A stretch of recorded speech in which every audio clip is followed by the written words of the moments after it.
እኔ አመልክሃለሁ ጌታዬ እኔ አመልክሃለሁ ውዳሴ ትወዳለህና አምላኬ እወድስሃለሁ አምላኬ እወድስሃለሁ መከበር ትወዳለህና ጌታዬ እኔ አከብርሃለሁ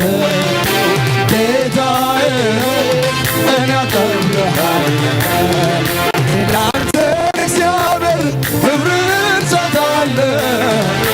ላንተ እግዚአብሔር ክብርን እሰጣለሁ ላንተ እግዚአብሔር ክብርን እሰጣለሁ ላንተ እግዚአብሔር ክብርን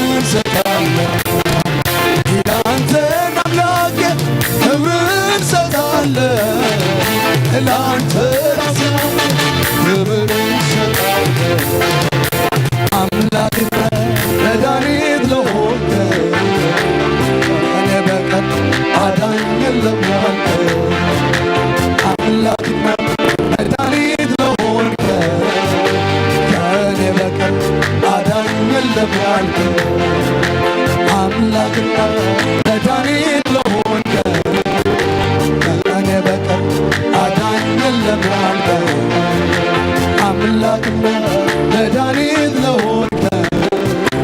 ከእኔ በቀር አዳኝ የለም ያልክ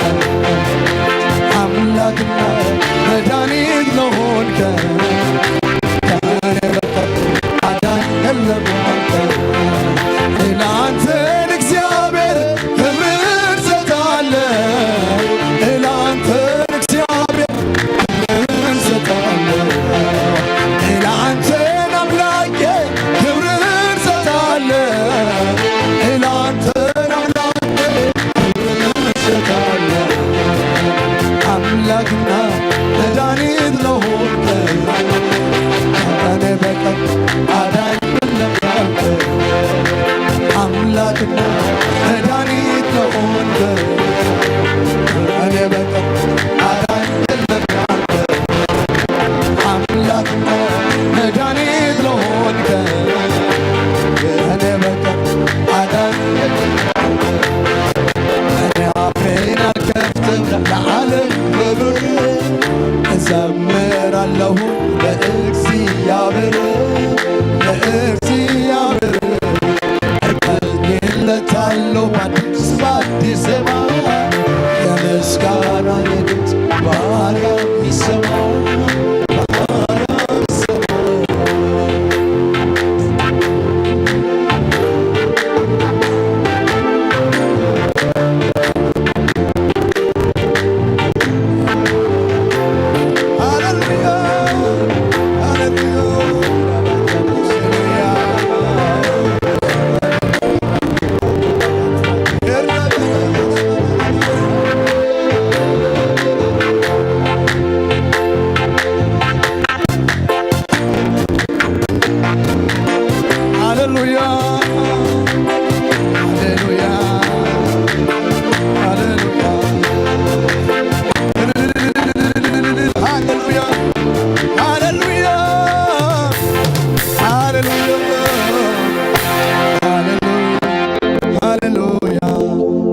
እግዚአብሔር ይሁን እስከ ዕልልታ ዘለዎ ዕልልታ ጠቃዒት ዘለዎ ጠቃዒት ነዚ ጎይታ እዚ እግዚአብሔር ባረኽ ነዚ ዝግብኦ አምላኽ ሃሌሉያ ነዚ ልዕሊ ኩሉ ልዕል ዝበለ አምላኽ ሃሌሉያ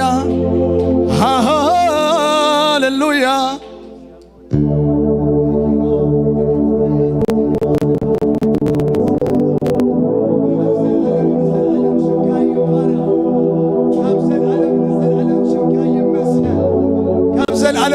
ዓለም ቅዱስ ስምካ ይባረኽ ልዕሊ ኩሉ ልዕል ዝበልካ አምላኽ ሽምካ ይቀደስ ሃሌሉያ ቴንክ ዩ ሎርድ ንስኻ አምላኽ ኢኻ ኣብ ልዕሊ ኩሉ ልዕል ዝበልካ አምላኽ ኢኻ ዝመስለካ ዘይብልካ አምላኽ ኣብ ዙፋንካ ተረጋጊእኻ ዘለኻ አምላኽ ሃሌሉያ አምልኾን ስግደትን በዚ ሰዓት እዚ ካብ ኣሻሕ ግዜ ኣሻሕ كاب آلاف زغنو آلاف ملاقتك እግዚአብሔር سنسجدل كازلو قدوس حيال سلالماوي سلطون እግዚአብሔር هاللويا. We praise you Lord, we honor you Lord. شمكا يبارك. هاللويا.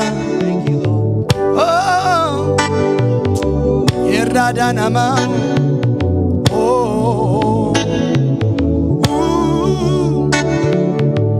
هاللويا. سبحانه ونك تقول مسويتا بارو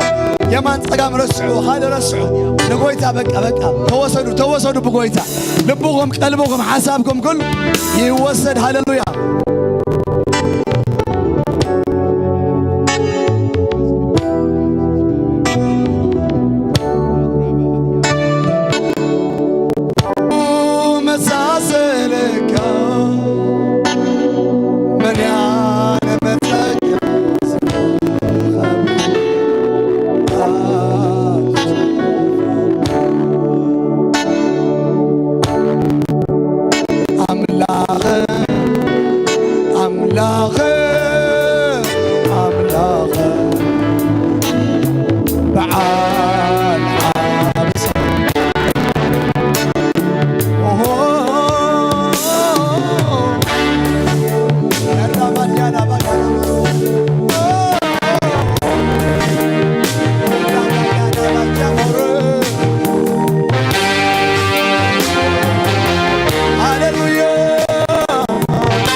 አምላክ አምላክ ፍጹም አይርከበ ምድር ብትነዋወጥ ብትነዋወጥ ሁሉ ነገር ስፍራውን ቢልቅ ልቡን አትዘጋ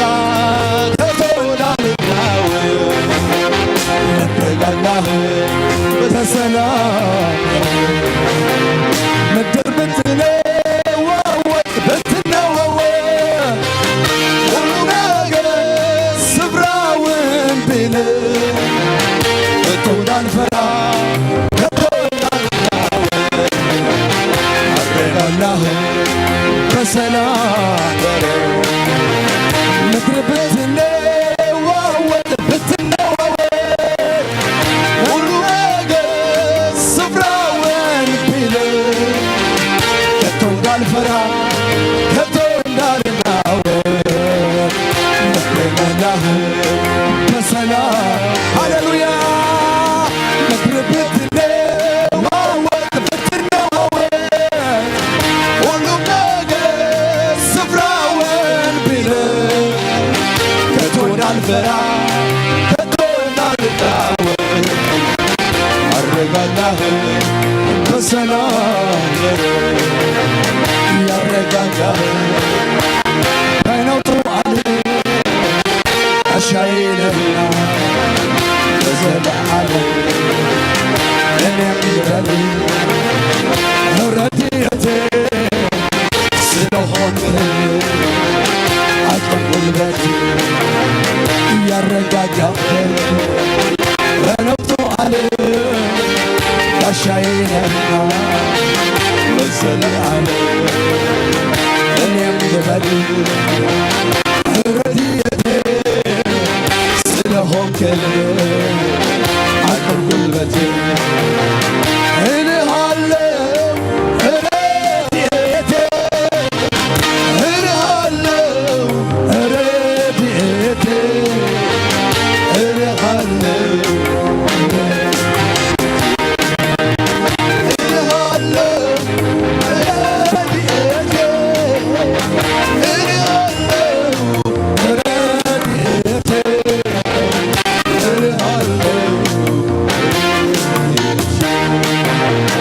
ያረጋጋህ በነውጡ ዓለም ጋሻዬ ነህና ለዘለዓለም እኔም ልበልህ ረድኤቴ ስለሆንክልኝ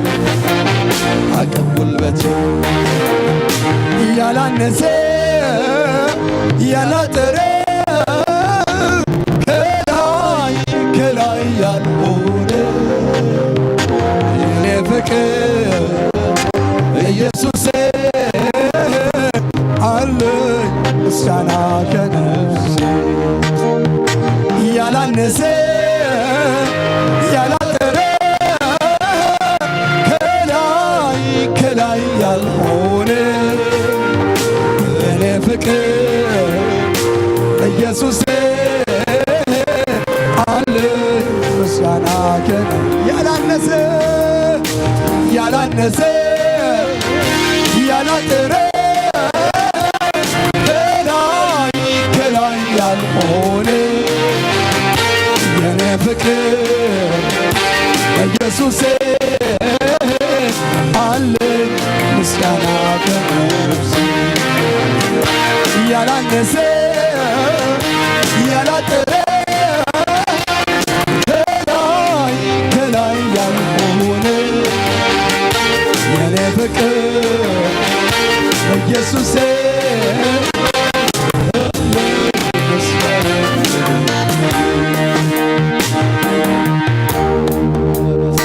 ያላጠረ ያላነሰ ከላይ ከላይ ያልሆነ የኔ ፍቅር ኢየሱሴ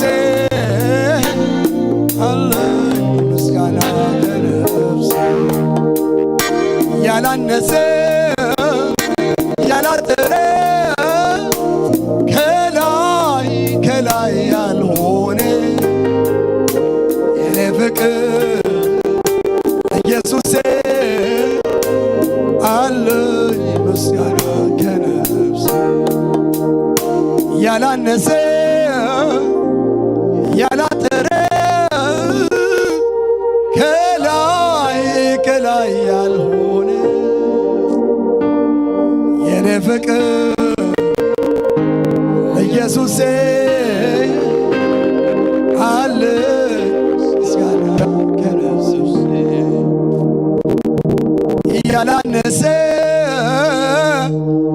ያላነሰ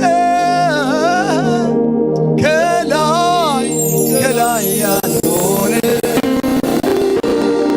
የኔ ፍቅር ለኢየሱስ አለ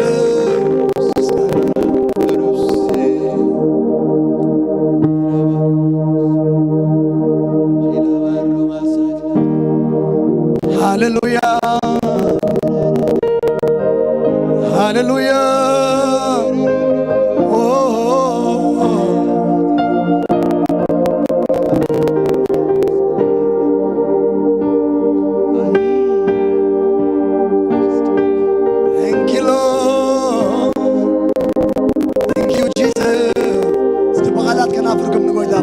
አመስግኑዎ ሃሌሉያ ሃሌሉያ ሃሌሉያ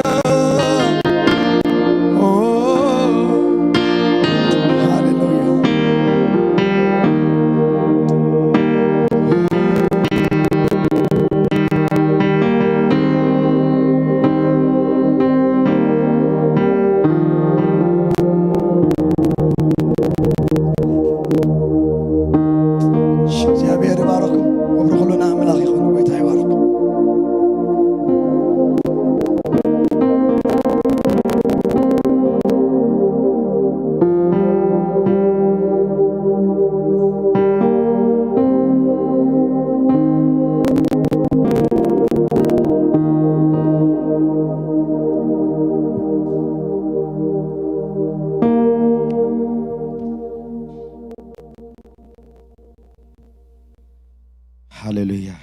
እግዚአብሔር ስም ይባረክ ሃሌሉያ ስለዚህ ጸንሐና አምልኮ ሐሳብ ንእግዚአብሔር ሃሌሉያ ጣቃይትን እልልታን ሃሌሉያ ስም ይባረክ ሃሌሉያ ክብር ነው ይኹን ሃሌሉያ ንእግዚአብሔር ከነምልኽ ከለና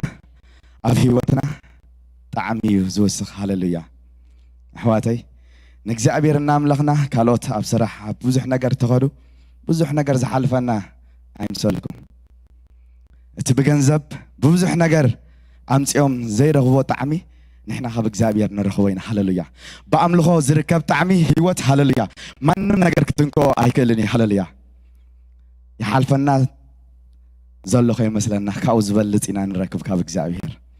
ካብ ምድሪ ትረኽቦ ሃሌሉያ ኣዝዩ ብብዙሕ እፅፊ ካብ እግዚአብሔር ትረኽቦ ይበልፅ ሃሌሉያ ንሱ ድማ በኣምልኾ ኢና ንረኽቦ ክብሪ ይኹን ሃሌሉያ ጎይታ ይባረክ ሰናይ ዝኾነ አምልኮ ነይሩ ጎይታ ይባረክኩም ፓስተር ተስፋዬ ጎይታ ይባረክኩም ሃሌሉያ ሓደ እዋን ኣብ ኢየሩሳሌም ስምዖን ዝበሃል ሰብኣይ ነይሩ ጻድቕ ንእግዚአብሔር ዝፈርህ ምጽንናዕ ናይ እስራኤል ዝጸባበ መንፈስ ኣምላኽ ድማ ነበሮ ይብለና እዚ ሰብኣይ ኣብ ዝነበረሉ ግዜ እስራኤል ብብዙሕ ኩነታት ተሓልፍ ነይራ ድምፂ እግዚአብሔር ኣብ ዘይብሉ ናይ እግዚአብሔር መልእክተኛ ኣብ ዘይነበረሉ ብመግዛእቲ ሮማ ድማ ተታሒዛ ብብዙሕ ነገር መጻኢ ናይ እስራኤል ኣንፈት ናይ እስራኤል ናበይ ከም ትኸዱ ዘይፍለጥ ግዜ ነይሩ ኣብዚ ግዜ እዚ ነይሩ እዚ ሰብኣይ እዚ ጻድቕ ንእግዚአብሔር ዝፈርህ ምጽንናዕ ናይ እስራኤል ዝጸባበ ነበረ ይብለና እዚ ሰብኣይ ከምዚ እናተጸባበ ሓደ ግዜ ጎይታና ኢየሱስ ክርስቶስ ምስ ተወልደ شام ناي معلت مسأخلة دما مستجزرة كم تسرعت موسى أب بيت أملاخ أبونا دين حزام مزيا حزام هم تخلص سمان بمنفس قدس مريحو نقولتنا يسوع كريستوس ترى هولنا تنزمنا تسبب بيدنا برا مثلنا عنا إسرائيل قولتنا يسوع كريستوس نوتر خيبو حواتي إسرائيل بزيكا بقولتنا يسوع كريستوس بخال عيس أنا نعنيرو تمثلنا عنا إسرائيل تسابنا برا بلنا خلهم متشرشة مثلنا عنا إسرائيل سمعون زحقفو أبحقفو زقتو قويتنا يسوع كريستوس ينيرو حوي نحنا نعلمانم بغال أين صار يعني بقويتنا يسوع كريستوس أبحقفو سمعون زقتوه أبحقفونا نبلبنا نوشنا الله حواتي عالم ببزح نجار كتحلف كلا قالوا تهذب ببزح نجار كتأنا نعيش سبابيهم إسرائيل كن بزيكا بقويتنا يسوع كريستوس كان سبابيه نجار عين برا حواتي هللويا عم نجار يتصدق قبل الناس سب عايز قدوس نجزابير زفر سب نبره بلوس نجار يتصابه نيرو هللويا رزين سب عين نيرو زرزين سبعي زصاباي بنبرغن غويتانا يسوس كريستوس እዚ ሎሚ ኣብ ልበይና ኣብ ልብኹም ዘሎ ኣብ ውሽጥና ዘሎ ሕዋተይ ነገራት ብምሉእ ነገር እንተሓለፍና ዓለም ኮን ተተናወፀት ዓለም ብዙሕ ነገር ትጸባበላ ክትጸናናዕ ተስፋ ፈውሳ ረድኤታ ካብ ብዙሕ ነገራት ትጸባበ እስራኤል ግን ብጎይታና የሱስ ክርስቶስ ጥራይ ዝሳብዓ ህዝቢ ኣምላኽ ብጎይታና የሱስ ክርስቶስ ጥራይ ዝጸናናዕ እዚ ምሳና ዘሎ ሕዋተይ ሎሚ ከምዚ ክብለኩም ይፈቱ ስለ ውሉድና ስለ ሓዳርና ስለ ህይወትና ስለ ማንም ነገር ንጸናናዓሉ ጎይታና የሱስ ክርስቶስ ጥራይ ንኹን ተስፋ ዝንገብረሉ ሃሌሉያ ጎይታ በአኻያ ድጸናናዕ ንበሉ ሃሌሉያ ውሉድና በትን ንሕና ዘለኳ ተደኸና ተስፋና ብእግዚአብሔር እዩ ውሉደይ በአኻያ ድጸናናዕ ሃሌሉያ ከምዚ ምስ በለሽዑ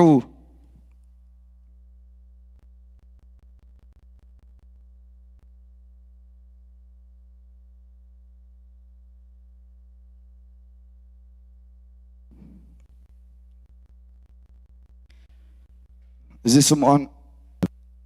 ዝበሃል ሰብኣይ ንጎይታና የሱስ ክርስቶስ ኣብ ሕቁፎም ሰእተዎ ከምዚ ኢሉ ኦ ጎይታይ ነቲ ንምብራህ ኣሕዛብ ብርሃን ንህዝብኻ እስራኤል ክብረትን ምእንቲ ክኸውን ኣብ ቅድሚ ኩሉ ህዝቢ ዘደለኻዮ ምድሓንካ ኣዒንተይ ካብ ራእያስ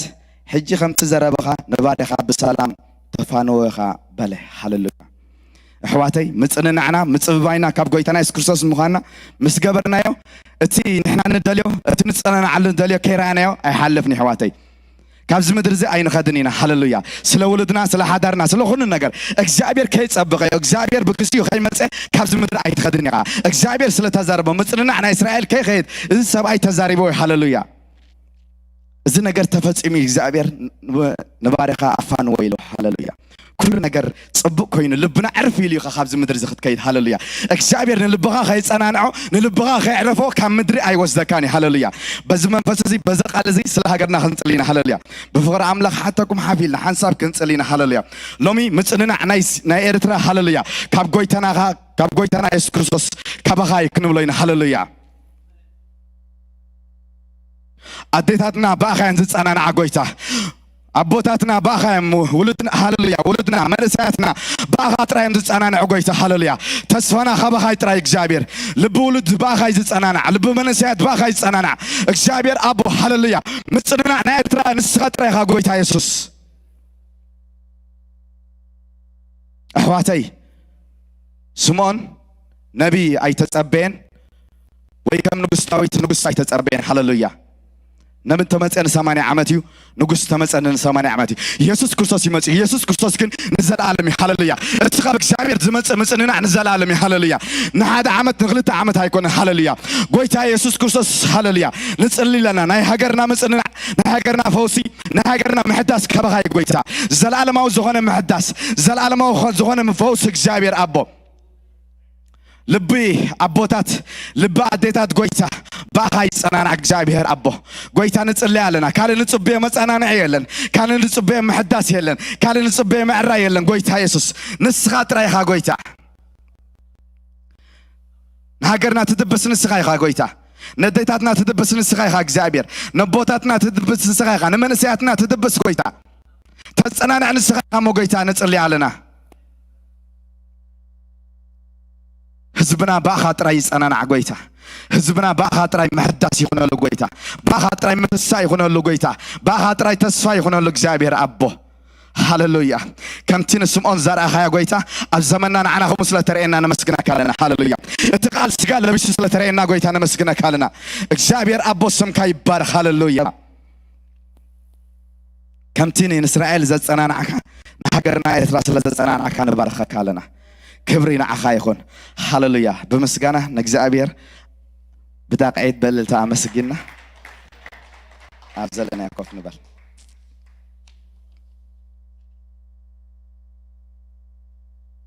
نجزابير سمي بارخ كما يكنيكم كما يوعلكم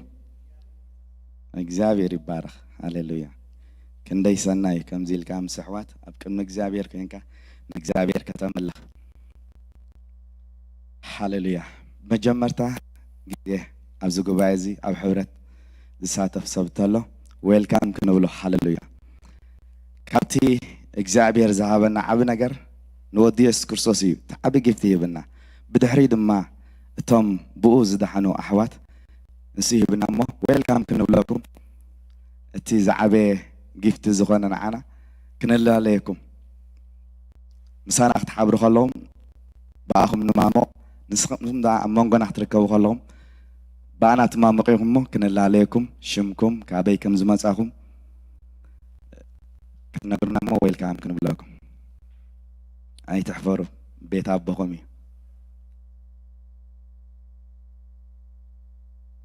أمونغ حوات ما تعرف بزحنا قد بزح تصبوا على الله مسحوات مال الله كي حفركم شمكم كابيكم زمزاهم الراي حفلكي شمكت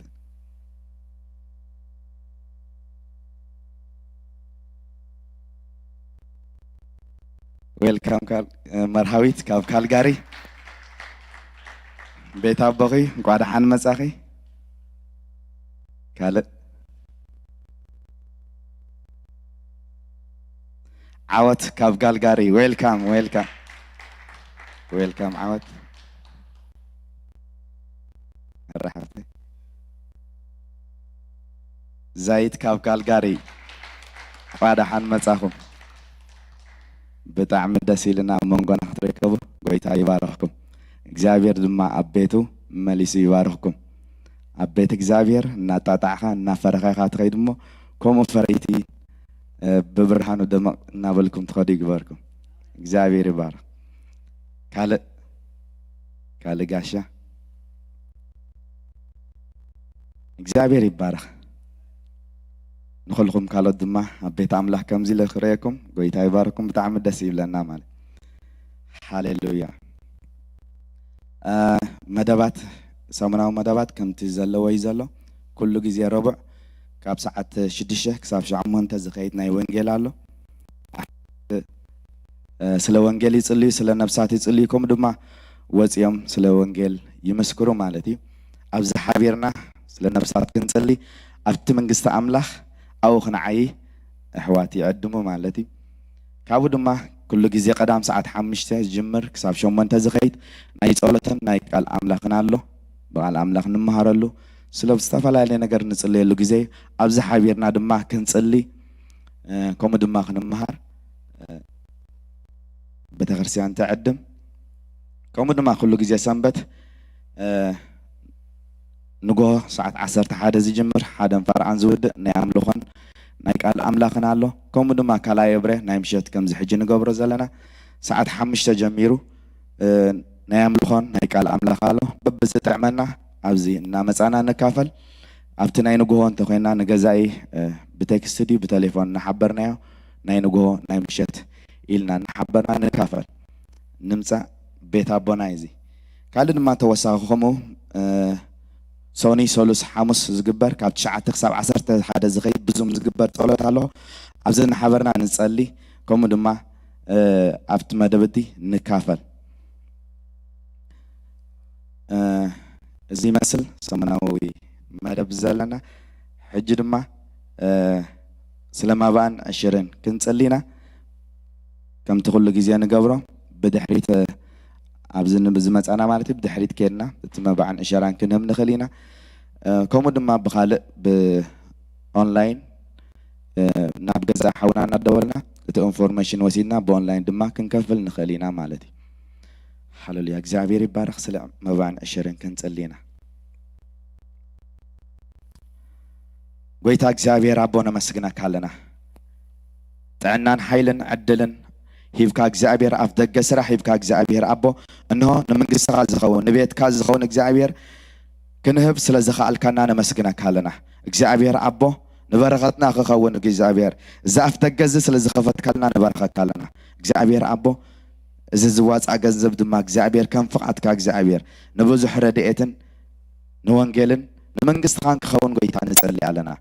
قويت أصله خلنا نجارنا مسجنا كله بشيم تفكروا ودخايس كرسوس آمين هاليلويا حج دم أفتي نايك على عمله حكي زي نحل فينا لبنا نادلنا كأجزابير بزح نجارنا تتصبنا بزين ناتدلنا نبقى على عمله كنحل فينا قويت يبارككم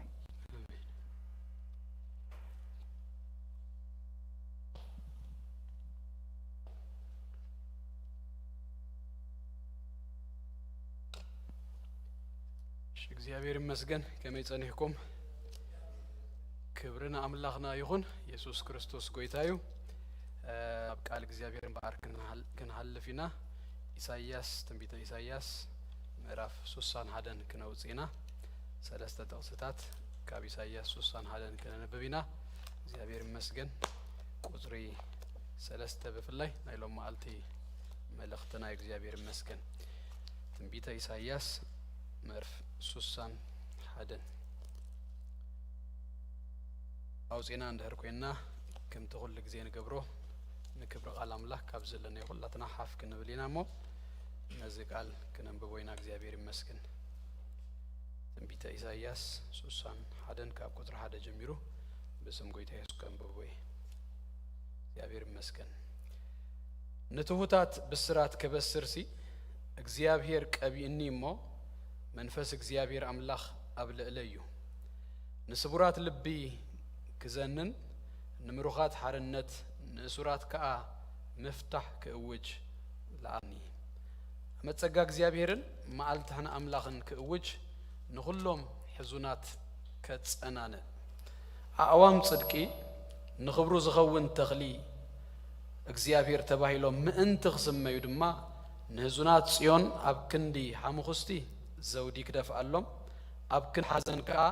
ዘይተሓጎስ ኣብ ክንድ መንፈስ ጓሂውን ክዳን ምስጋና ክህቦም ለአኸኒ ይብል እግዚአብሔር ይመስገን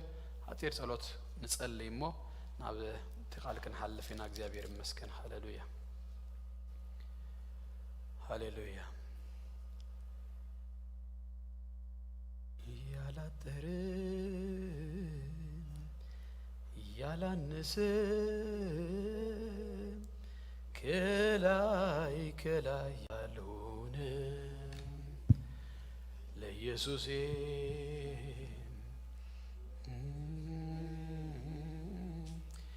አለኝ ምስጋና ያላጠረ ያላነሰ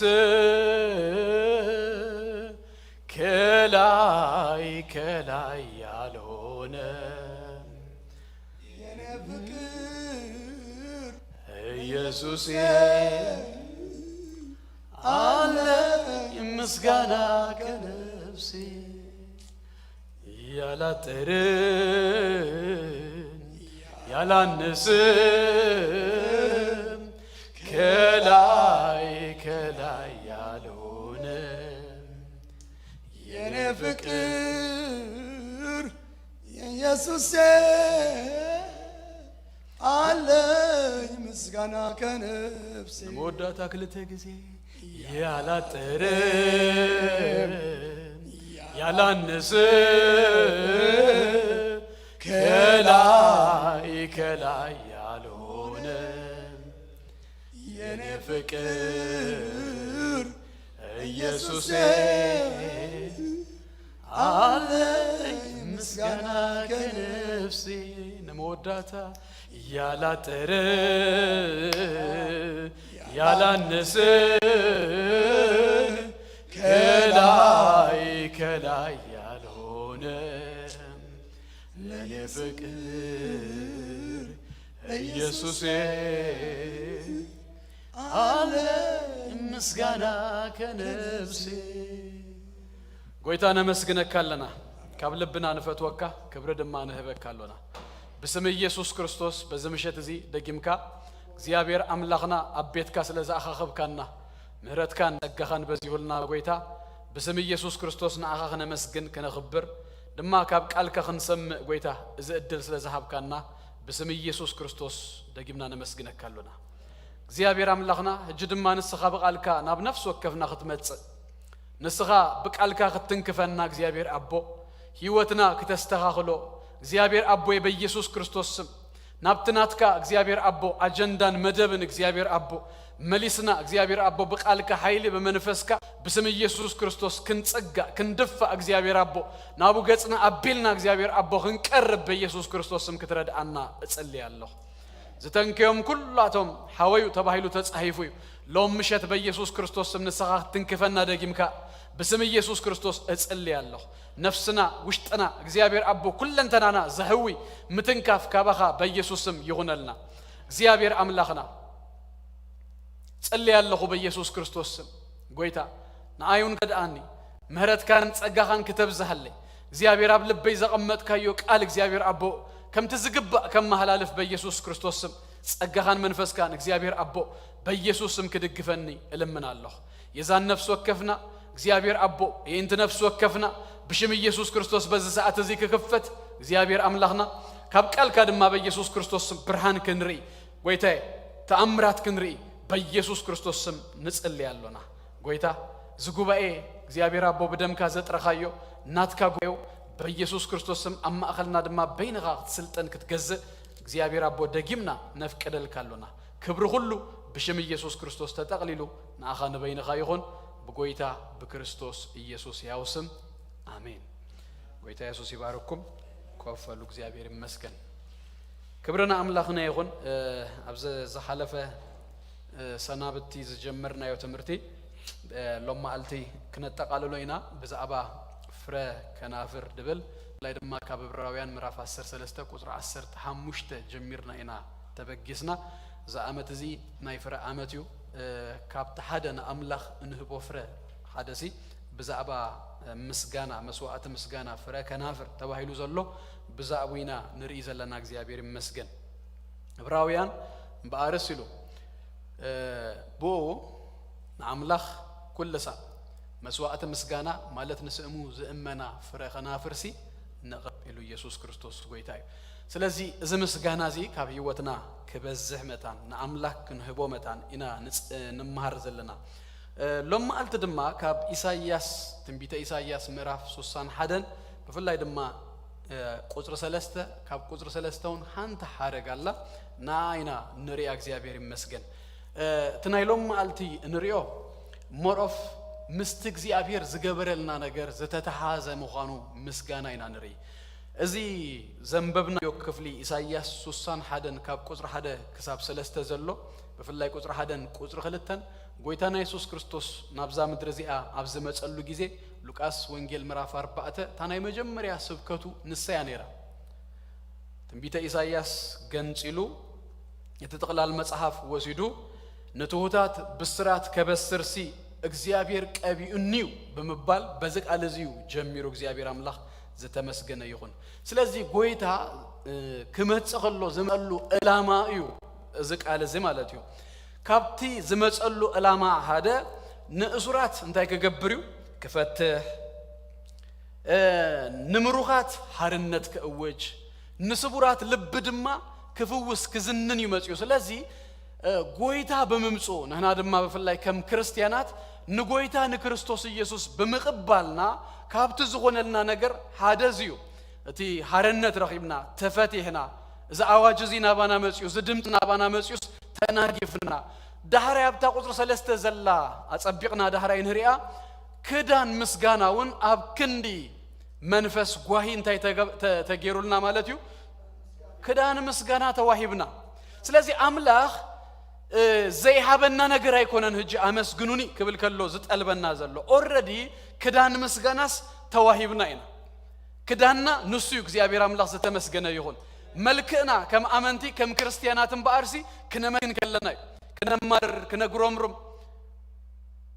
ብዙ ክፉ ነገራት ክንዛረብ ደይኮነ ስትመልክና እግዚአብሔር ይመስገን ክንብል ኢየሱስ ክርስቶስ ጎይታዩ እግዚአብሔር ይባረክ ክንብል ካብ አፍናስ ኩል ጊዜስ ምስጋና በቃ ክውህዝ ክወጽ እግዚአብሔር አምላኽ ዘተመስገነ ይሁን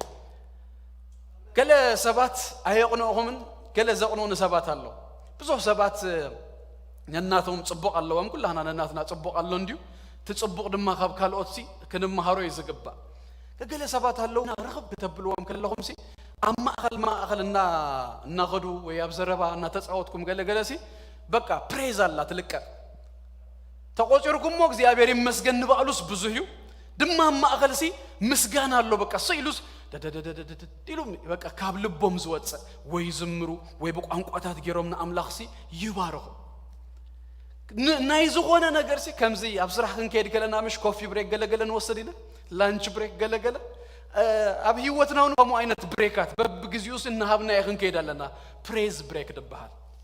ናይ ምስጋና ብሬክ ካብ ካለ ነገር ሲ ካብ ካለ ዘረባ ካብ ካለ እላል ካብ ካለ ነገር ካብ ካለ ትገብሮ ነገር እዕርፍ አቢልካ ድማ ሃንሳሲ ነቲ ቅዱስ እንታይ ትገብሮ ተመስግነሉ ኢየሱስ ጎይታይ ዝማሬ ካባኻ ዝወጸሉ ምስጋና ካባኻ ዝወጸሉ ዘቕኑኒ አይነት ሰባት እዮም ኢየሱስ ክርስቶስ ጎይታይ ክብርና አምላኽና ይኹን ስለዚህ እሱ ይትመልከና ምክንያቱ ክዳን ምስጋና እንታይ ተገርና ኢና ተዋሂብና ኢና ኢየሱስ ክርስቶስ ጎይታይ ክዳንና ኣብቲ መንፈሳዊ ዓለም ክንረአ ከለናስ ዝተኸደናዮ ነገር እንታይ መስለኩም ምስጋና ዝባሃሉ ሐዘን አይኮነን ምስጋና ግን እንታይ ተገርና ኢና ተኸዲንና ኢና ሎምን ጎ ይብሎም ነረ ክዳን ተቀሪቡን ከሎስ ዘይክደን መን ይተይልኩም ህፃን ክዳን ብዙ አብ ገዛን ከሎስ እንታይ ይገብር ምክዳን አይፈቱን ይበቃ ሲሉ ጥራህ ነብሱ ክጻወት ጥልጥል ክብል ናብትን ክብል ይድፈት ክዳን ግን አለ ንጆሽ ወደይ በኃይል ድኸድኖ በኃይል ከዲንካ ናብ ደገ ተውጾ ደገ ወልካ ድማ መስመጻኻስ ምቅላል ኖርማል ይኮዩ አቃለል አቢልና ዘዘዋልና ያውኮ ነናውን ሐጸር ስረ ወይናይ ገዛ ቢጃማ አይነት ገለገለ ንገብሪና እሱ ምቅላሉ ናቱን ታያ ኩላያት ወጽ ዳራይ ከም ተፈጥሮ ይዝኸውን በቃ ክዳን ግን አሉ መንፈሳዊ ገርና ክንዛረብ ከልና ድማ ዘየመስግን ሰብ ክዳን መስጋናስ አምላክ ቀሪቡሉን ከሉ ነዚ ክዳን እዚ ዘይክደን ሰብ እንታይ ተይልኩም በመንፈሳዊ ዘረባ እንታዩ ቆልዓ ዝኾነ እምበር እግዚአብሔር ሲ ከተጊጠሉ መታን መልከኻ ኸውን መታን ክዳን ምስጋና እግዚአብሔር ሲ እንታይ ገሩናዩ ሂቡናዩ ጎይታና ኢየሱስ ክርስቶስ ከመጽኸሎ ካብተ ዘሃበና ሓደ ነገር ሲ ካብተ ሓርነት አውጽዩ ካብ ምርኮ ሓራውጽዩ ካብ ማእሰር ተፈቲዩ እግዚአብሔር አምላክ ዝተመስገነ ይኹን ካብ ሐዘን ነገር አውጽዩ እግዚአብሔር ዝተባረከ ይኹን ክዳን ምስጋናዩ አልቢሱና ኢየሱስ ክርስቶስ ጎይታይ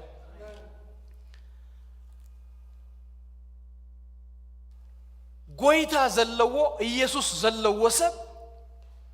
ስክብ ላይ ከልኒ ምስጋና አለው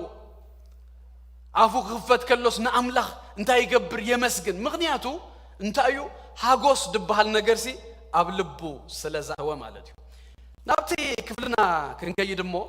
ኢሳይያስ ምዕራፍ 61 ቁጥሪ 1 ክሳብ 3 ዘሎ ኢና አንቢብና ኢሳይያስ 66 ምዕራፋት ዘለዎ ሓደ ግዜ ሓደ ሓዊ ኣብ ግዜ ጸሎት ካብ ትንቢተ ኢሳይያስ ጥቅስታት እና ጠቀሰ ጽቡቅ ጌሩ ከጸልየና ውኢሉ ዳራይ ደስ ይሉን ዋ በጣም ተባረከ ኣብ ኢሳይያስ ድማ ይኸ ቀኒኻ ማለት እዩ እና ካብቲ ሙሉ ጸሎት ዘጸልየናስ ኢሳይያስ ጥራይ በጣም ደስ ይሉን ተባረከ ገሌልዮ ዳራይ ዋው ቀኒ አው ኑ ኸጽኔ ቀኒ ግን እኮ በምክንያት ካዩ ይሉኒ አይተረዳነን ይልዮ ሓደ ማዓልተ ምሽክት ሰብክ ከለኻ ይሉኒ ኢሳይያስ 66 መፋት አለዋ መጽሐፍ ቅዱሱን 66 መጽሐፍት አለዎ እተን 39 ናይ ብሉይ ኪዳን ከም ዘሎ ቀዳማይ መጽሐፍ ኢሳይያስ ተን 39 ካበርባአ ጀሚሩ ድማ ክሳብ 66 27 ድማ ብዙ ተስፋታት ዝመልአ ምዕራፋት እዩ ናይ ኢሳይያስ ልክ ከምቲ ናይ ብሉይ ኪዳን ኢልካ መሽሉን ነው እስኪ ዚያስ ክሪያ ኤምባር ኢለይሉኒ በባደ በምዕራፋቱ ከጽኖ ጀሚረ ይሉ እግዚአብሔር አምላክ ዝተመስገነ ኢሳይያስ እምባር ከሙያ ካብ ምዕራፍ 3 ድማ እንደር ቀጽልና ድማ ምዕራፍ 3 ሓደ ተታሂዙ ዝመጸ ኣብ ምዕራፍ 3 ሓንቲ ኪዊ ወርዳላ ተደጋጊማ ዘተጠቅሰት ክብሪ እትብል ብዛዕባ ክብሪ ዝዛረብ እትመልእኽቱ ድማ ናብ መን እዩ አቅንዩ ተይልኩም ናብ ጽዮን እዩ ናብታ ሃገር ናብታ ከተማ ገና ካብ ቁጥር 1 ጅምር ከብል ከሎ ብርሃኒ መጽዩ ክብሪ እግዚአብሔር ድማ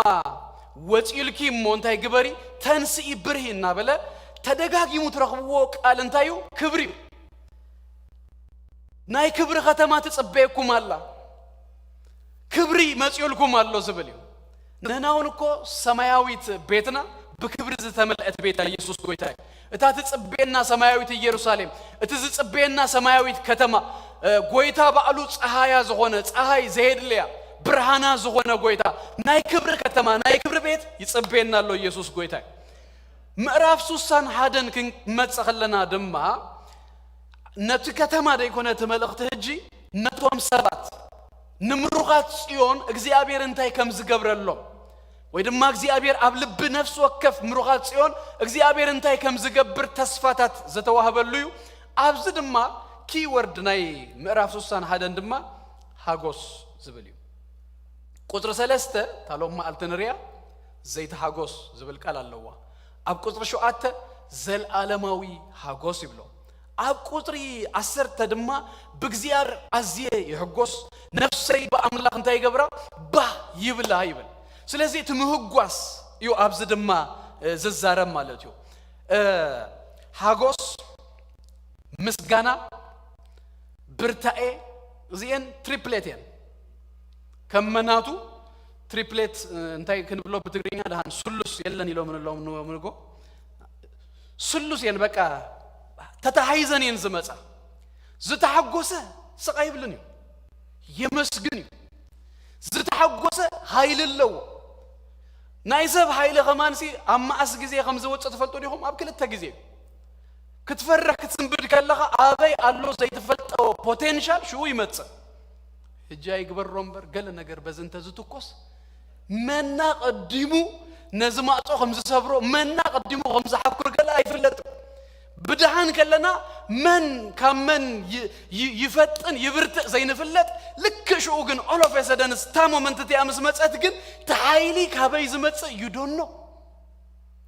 سب دم مالك كدم ما كحجوس كله دم ما حايلي متسي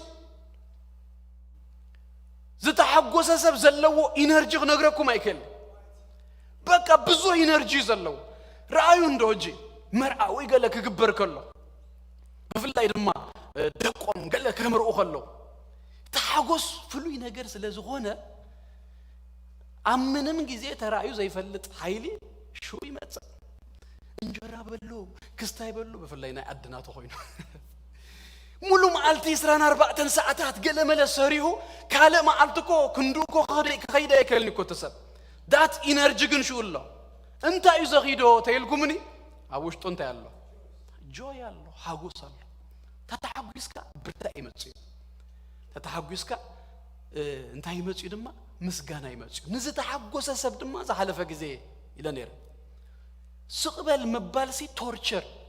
ዝተሐጎሰ ሰብ ክጭድር ይዘለው ዝተሐጎሰ ሰብ ክዛረብ ይዘለው which በቲ መንፈሳዊ ነገር አቅኒና ተሪና ድማ ዝተሐጎሰ ሰብሲ ተመስገን ክብል ይዘለው ናአምላክ ክባርክ ይዘለው ኢየሱስ ክርስቶስ ኣብ ልቡ ዘአተወሰብ ስክብል አይክል ሓደ እንግሊዛዊ አገልጋልና ቀደም አገልጋል ዘነበረይ ና አሞዳታ እንደ አረጋብ ዘኸደሉ ጊዜ አካላቱ ሁሉ መስራህ አብይዎ ዋላ ምዝራብሲ እንታይ ተረኺቡ ዘሎ ቤት አምላክ ክጭደር ከሎ አቤት አምላክ ምስጋና ቀርብ ከሎ አቤት አምላክ እልል ክባል ከሎ አቤት አምላክ ጭብጨባ ከመጽ ከሎ እንታዩት ምክንያቱ ተይልኩም ኢየሱስ ስለዘለ ዝመለሱሉ መልስ እሱ ደይኮነን ኢየሱስ በዚህ ይሐልፋሉ ናይዙ ሁሉ ድምጽ ዘሰማአኻዮ ምክንያት ሲ ኢየሱስ ስለዘመጻዩ ኢየሱስ ተመጽዩ ድማ ስቅ አይባልን ኢየሱስ ጎይታ ሊቨርፑል አርሴናል እኮ ጎላ አቲያስ ተጨድር አይኮነን ናይ ዘላለም ህይወት ረኺብካ አይኮነን ካብ ጸልማት ናብ ብርሃን መጽኢኻ አይኮነን ካብ ማእሰርትስ ተፈትየካ ናይ ኢየሱስ ኮይንካ ሰባት ሎሚ በቃ ሎማ አመት ታዋንጫ ዘወሰደታስ ንአመት ተኻልድ ማይኮ ክድግም እዚ ግን ናይ ዘላለም ኢየሱስ ክርስቶስ ጎይታ ክራውን ወሲድናስ እሳቶም እኮ ናሃንተ አመት የማብታ ፔዳል ልዕል ዝብሉ ዘለው ንህና ግና ኣብቲ ናይ ዘላለም ኢየሱስ ክርስቶስ ጎይታ ሰፈር ረኺብና ቦታ ረኺብና ከመይ ዘይንጭድር ከመይ ዘይንመስግን ከመይ ኢልል ዘይንብለሉ ከመይ ኢየሱስ ክርስቶስ ጎይታ ባርከ ገበርና ይወዳ አብደም ኢየሱስ ጎይታ አድምቅ አቢልና እስኪ ጭብጨባና እልልታና ድምጽ ተለኩም በሁሉ ሃሌሉያ ድምጽና ይውጣ ኢየሱስ ክርስቶስ ጎይታ ሃሌሉያ ሃሌሉያ ሃሌሉያ እደሳድሉ it is reason elka zay micda نهنا أفعلنا أيتخلكلنا أيتتحزنا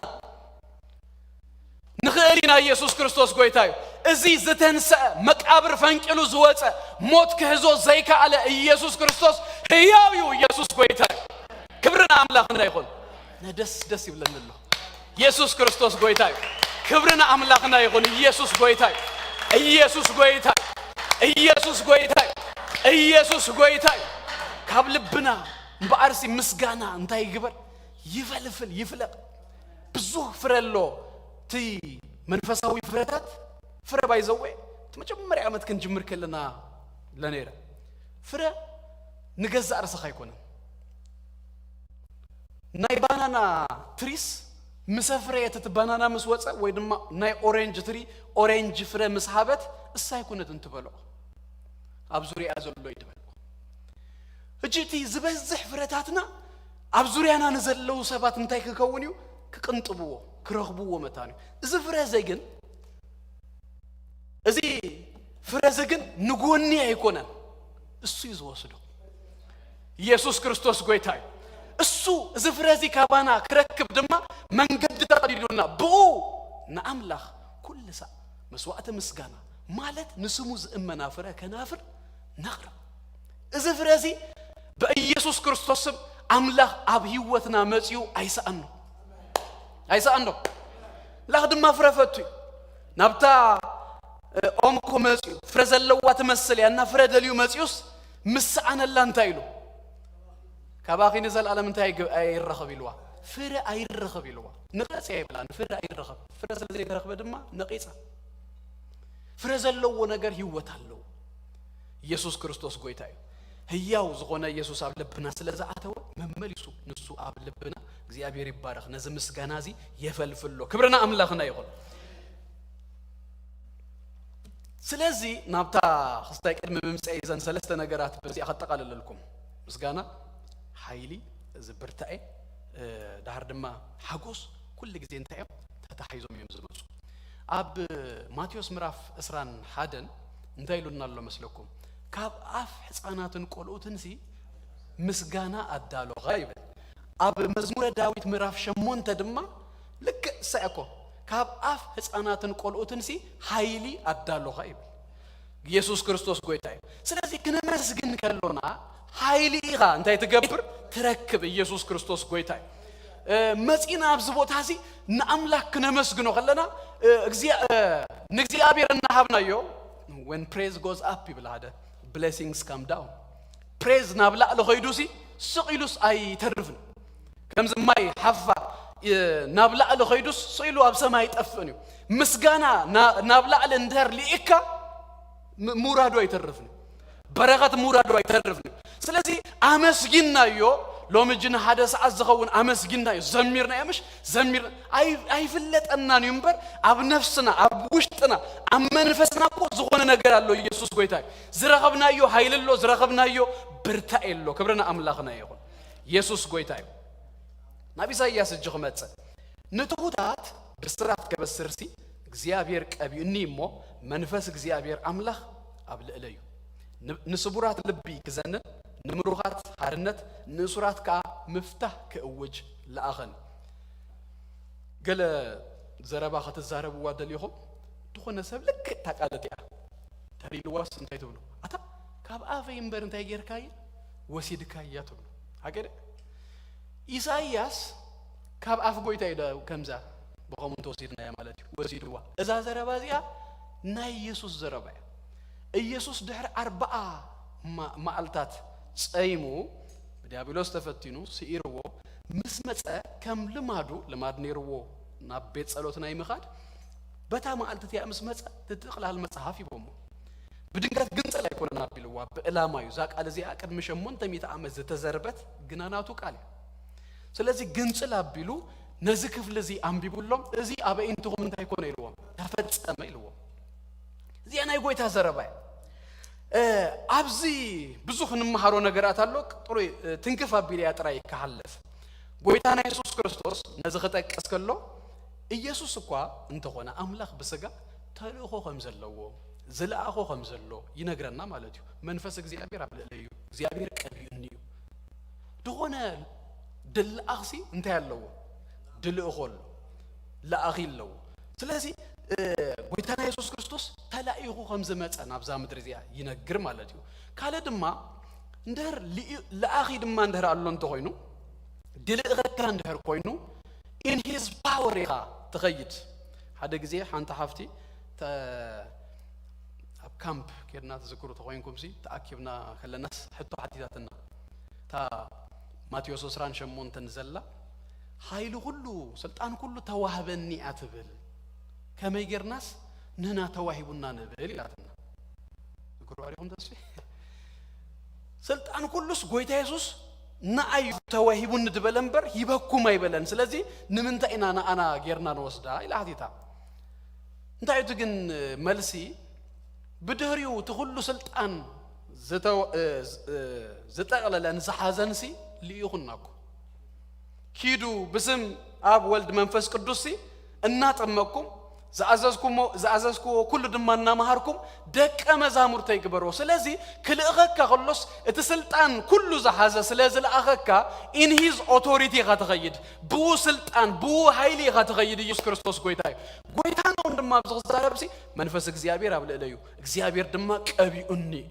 إلو يسوع كريستوس قويتاي اتي أغلقلوتو زفتس ملو من قد دما بأورانت منقار مسبح يهواتي قال እግዚአብሔር ከነገር ከሎ ዘይከውን ነገር የለም እዚ ዝባሃል ዘሎ ካምርኮ حراموሳ ካማእሰርቲ مفتاح ሲምፕሊ በተቃሉ ይዘው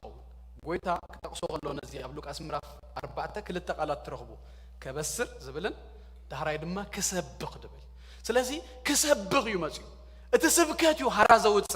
እቲ ስብከቱ እንታይ ዝገብር نسبسي كم مأسرتو زفته اتسبكتو نزدسبره ززنن يسوع كريستوس قويتاي قالو هايل اللو يسوع قويتاي قال እግዚአብሔር سي هايل اللو sometimes السبات قال درء ነገር ይደሉ simply تقال ብዙ ነገር እናገበረው ምን ከለስ ብዙ ነገራት እናምፀን ከለስ ካለ ከምነ አማን አይነት ማለት ነው أنت صغر إركام بيركا كم زت قبر اللي مسيلو النمبر قلا بقى مدبباس قلا بقى متنخافات قلا أنت زي اللسي منهم زخونا أي مسلمني لا هاوي كم زلوا ونتقال تقبل له زقال زي هيكون الناتنات كشجر نعلمك ونفترتك وزقوا ما زفترك قالوا يسوع قويتاي سلازي أبتك قالت ينتهي زلوا مفتاح زلوا يسوع كريستوس قويتاي مزنان زلوا مهواي زلوا مفوه زلوا تقال بمسبار كم كان يزنن يتصنعنا بايزوي مستفتح سرعات قل مسبلة أبقى صرا خلت مودات خبابيا متصنع عزلو نايم نفس قدوس متصنع نايك زيابير نايم متصنع عقل قلوتكو نآمنتي نزي آمنا يكون نايم متصنع أنا قرد متصحف قدوس تاريخو ناتي ناي قويت هذا وانا قل انتاي مسألو مسلكم متصنع مدباس يركب يسوع كريستوس قويتاي كم نبي يبسر ينقر يسبخ حراد ما يوصل تناي بلوي كيدان اوفيسات تبحالو كلهم سي سلستيوم اب غويتانا يسوع كريستوس አለውኩ ናይ ካህን ናይ ነቢ ከሙን ድማ ናይ ንጉስ ከም ንጉስ ድማ እንታይ ይገብር ይውጅ ንጉስ ዲክሌር ይዝገብር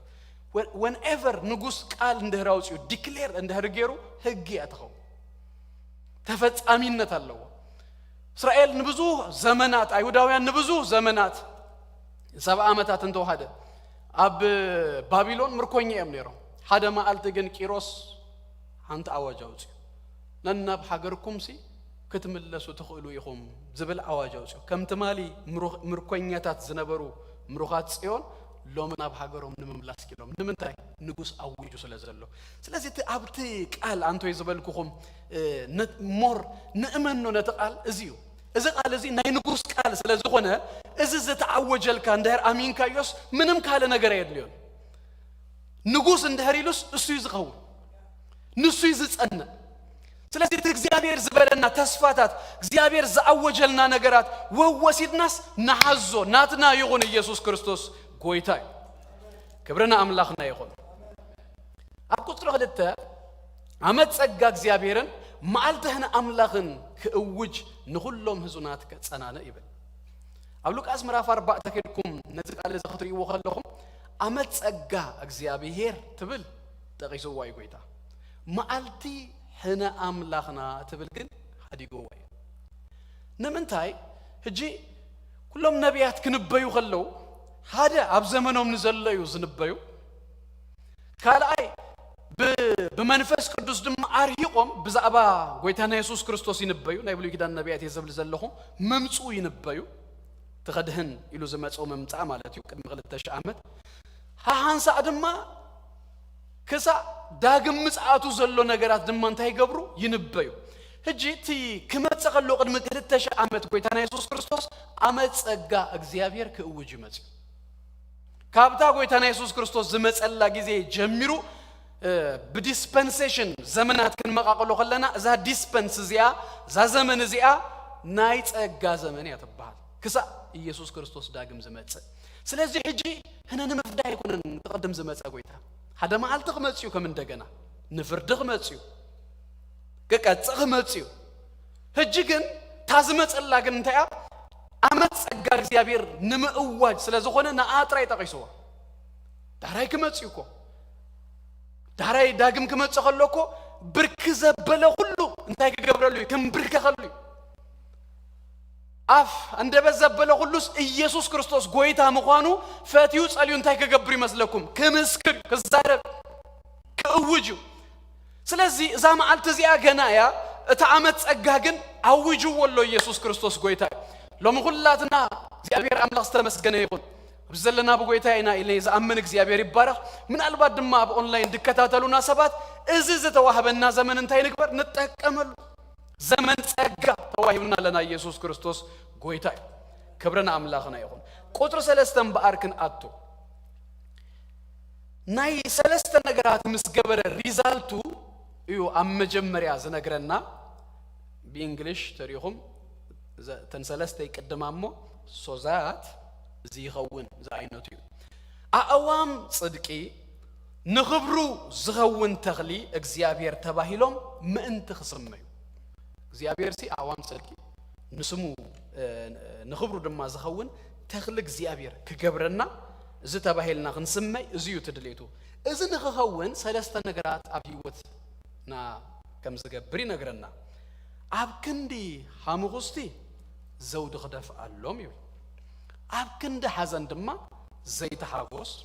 أب كند منفس قواهي دما كدان مسغانا هجي زي ذهب الناس لي تميتافور ناي من تايو تيلكم ناي حدا قبري وي دما حزن وي موت وي كفو نجر ناي زمصوي ناي حدا كفو نجر زمصو ثلاثه نجرات አለው እትለውጥ ድማ ሰለስቲዮን ተቀንጢጠን بغال ويدما نتوسيدكم مو نايمر عينتو كاب موتن حزنن زمسل نغرسي افلوي حاغوس مقيار مئتاو يزلو اب كندي حاموشتيل اسرائيلاويان كحزنو خلو اب حاموشتي يمدقمطو حمد علي لو مامخشت علي لوم دما اب رؤسوم تايغبرو ينسنسو ايوب أبهام خصت تقميتو أبهام تقميتوس تايجبر نيرو قال إيه يزو قصلون تايجبر يحكك نيرو بلنا أستير مرافق 4 تقص حدا ما عنده الريهم أميتن إسران شو أتن زنبرو أيهوداويان كقتلوا أواج مسوس مردوك هيد جبرو نجر كلي تخدينو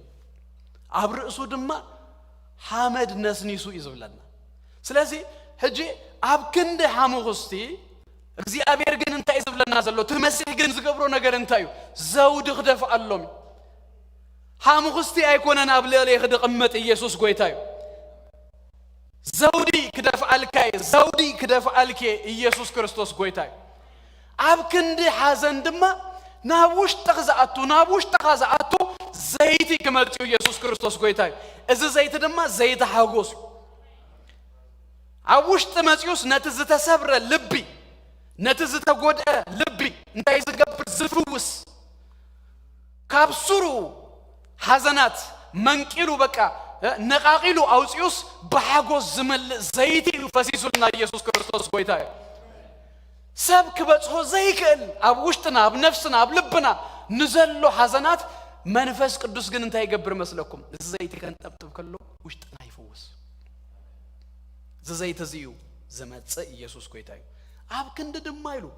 መንፈስ ጓሂ ክዳን ምስጋና ከቦ በቃ ቲ አትሞስፌር ዘበለ ሁሉ ተቆጣጭርዎ ዝነበረ መንፈስ ጓሂ ተጠንጢጡስ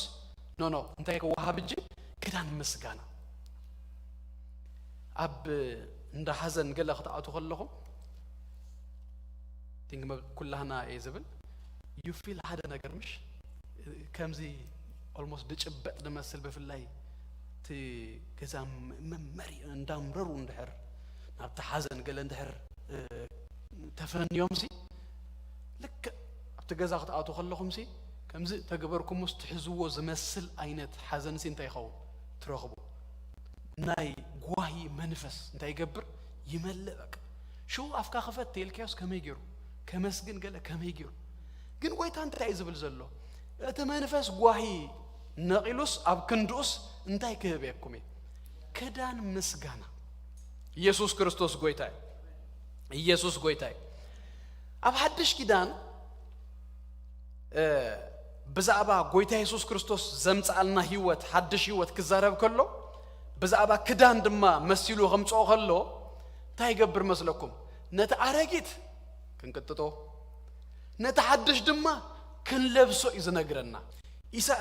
ኤፌሶን ምዕራፍ 4 ቁጥሪ 22 ክሳብ 24 ከምዚ ይብል ነቲ ቀደም ተመላለስኩምሉ በትምኒት ሰተት ዝጠፍ አረጊት ሰብ ቀንጢጥኩም በትናይ አምሮኹም መንፈስ ክትህደሱሞ እትብናይ ሐቂ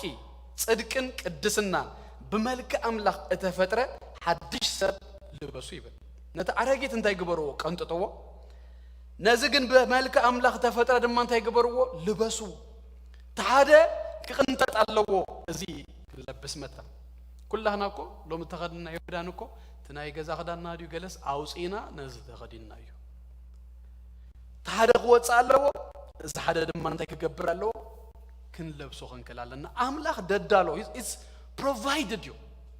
ነገር ግን ተሓደ ክዳን እንታይ ክንገብሮ ክንቅንጥጦ ነተሓደ ግን ክንለብሶ ድማ ይዝነግረና ሮሜ ምዕራፍ 10 ድማ በተመሳሳሊ ከምዚ ብለና ቁጥር 12 ለይቲ ሓሊፉ ይብለና ማዓልቲ ቀሪባ ያሞ ግብር ጸልማት ካባና ደርቢናስ አጽዋር ብርሃን እንታይ ንግበር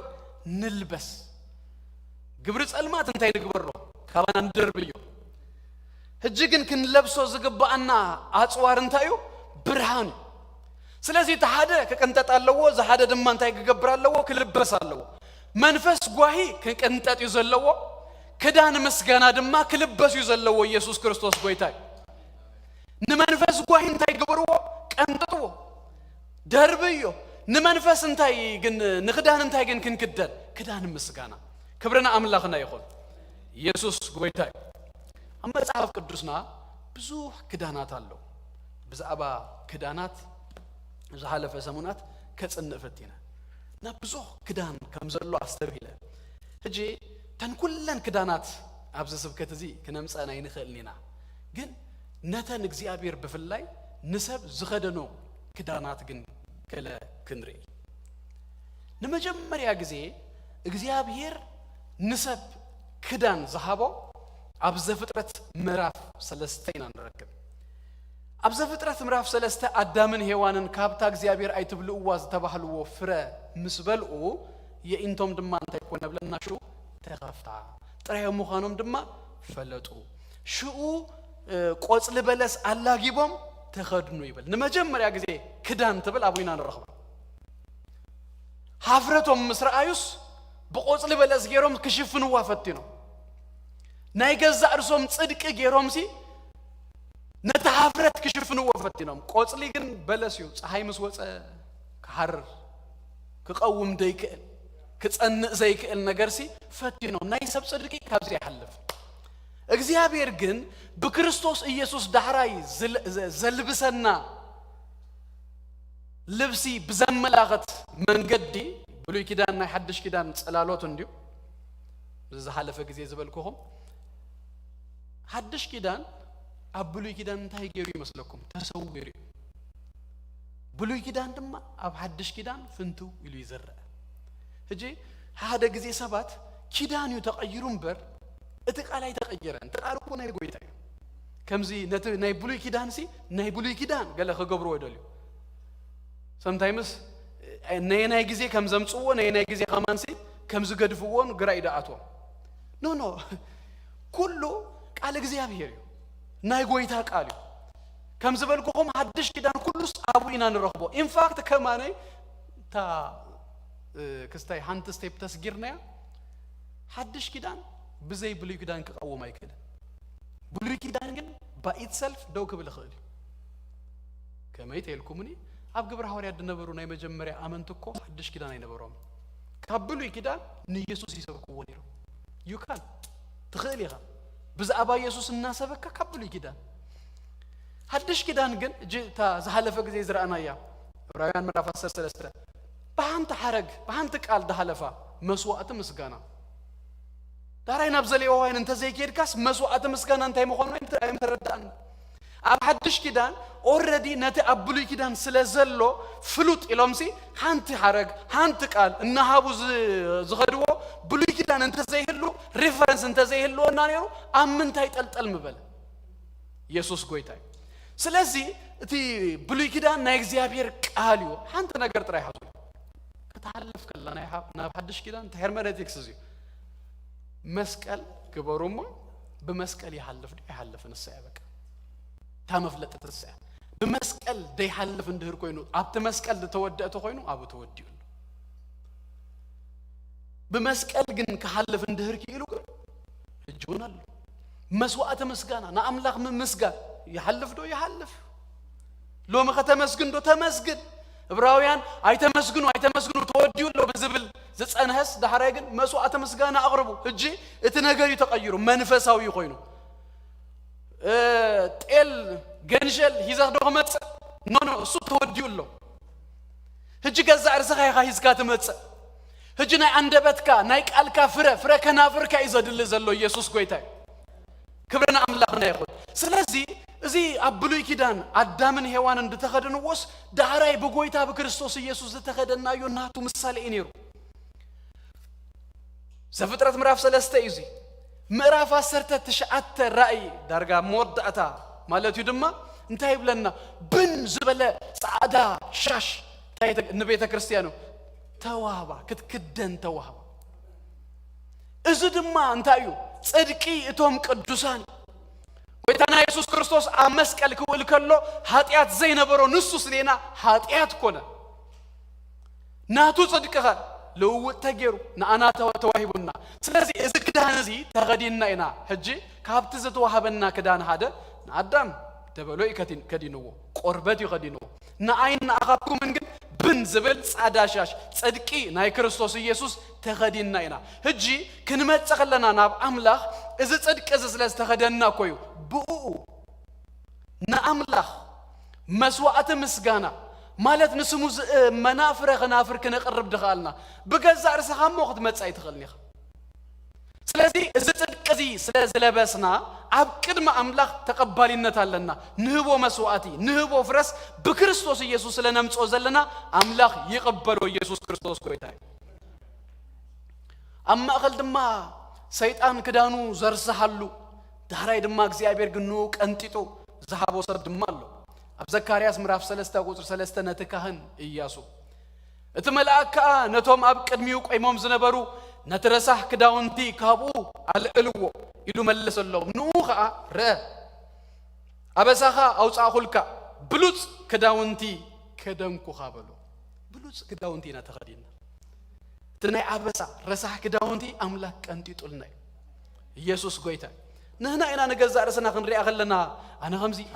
ኸምዚ ንብል እምበል አምላኽና አና ክሪአና ከሎ በክርስቶስ ኢየሱስ ስለዝሪአና ዝተኸደናዮስ ሃሌሉያ ኢየሱስ ጎይታ ብሉጽ ዝኾነ ክዳውንቲ ከዲኑና ክብረና አምላኽና ይኹን ብሉጽ ክዳውንቲ ናይ ክርስቶስ ኢየሱስ ናይ ጽድቂ ክዳን ተኸዲና ኢና ኢየሱስ ጎይታ ከቀበለና ዝኽኣለስ በዚ ምኽንያት ጥራይ ሓደ ክዳን ድማ ኣሎ ሉሲፈር ዝተዋህቦ ዝተኸድኑ ሉሲፈር ሰይጣን ማለት ምስ ወደቀ ቅድመ ሞዳቁ ኣብ ቅድመ እግዚአብሔር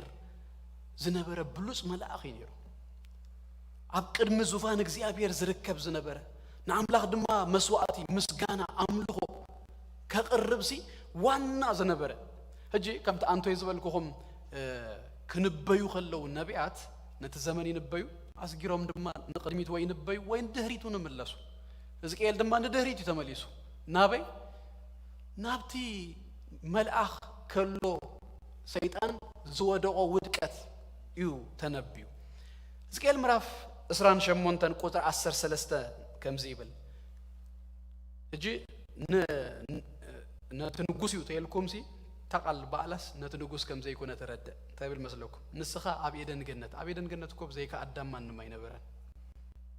ነቲ መልአኽ ነቲ ዝወደቀ መልአኽ ምዃኑ ግልጽ ይገብሮ ንስኻ ኣብ ኤደን ገነት እግዚአብሔር ነበርካ በብዓይነቱ ክቡር እምኒ ሰርዲዮስ ቶስጲስ ሰፌሮስ ክሪስፕራስ ስመግራዶስ ተኸዲንካ ነበርካ እቲ ኸበሮኻ እንዱርካ ምሳኻ ነበረ በታ ተፈጠርካ ላመዓልቲ ተዳለወ ነዚ መልአኽ እዚ ዘን ተጠቕሳ ሁለን ክቡራት እማን ዘለዎ ክዳንሲ ከዲንዎ ነይሩ ከመይ ዝኣመሰለ ክዳን እዩ ኣይዶኖ እምኒ ዝመልኦ ክቡር እምኒ ዝመልኦ ክዳን ሰብ ሓንቲ ንእሽተይ ኣብዚያ ዳይመንድ ተገይሩስ ክንደይ ዋጋ ክንደይ ተፈስሓላ እዚ መልአኽ እዚ ግን ክንደይ ብሉጻት ክቡራት እማንሲ ክዳኑ ይገሩሉ እግዚአብሔር በቃ ብኡ በለጭለጭ እንዳበለ ኣብ ቅድም እግዚአብሔር የምልኽ ይነሩ ወንጌላዊ ገብሩ ወልዱ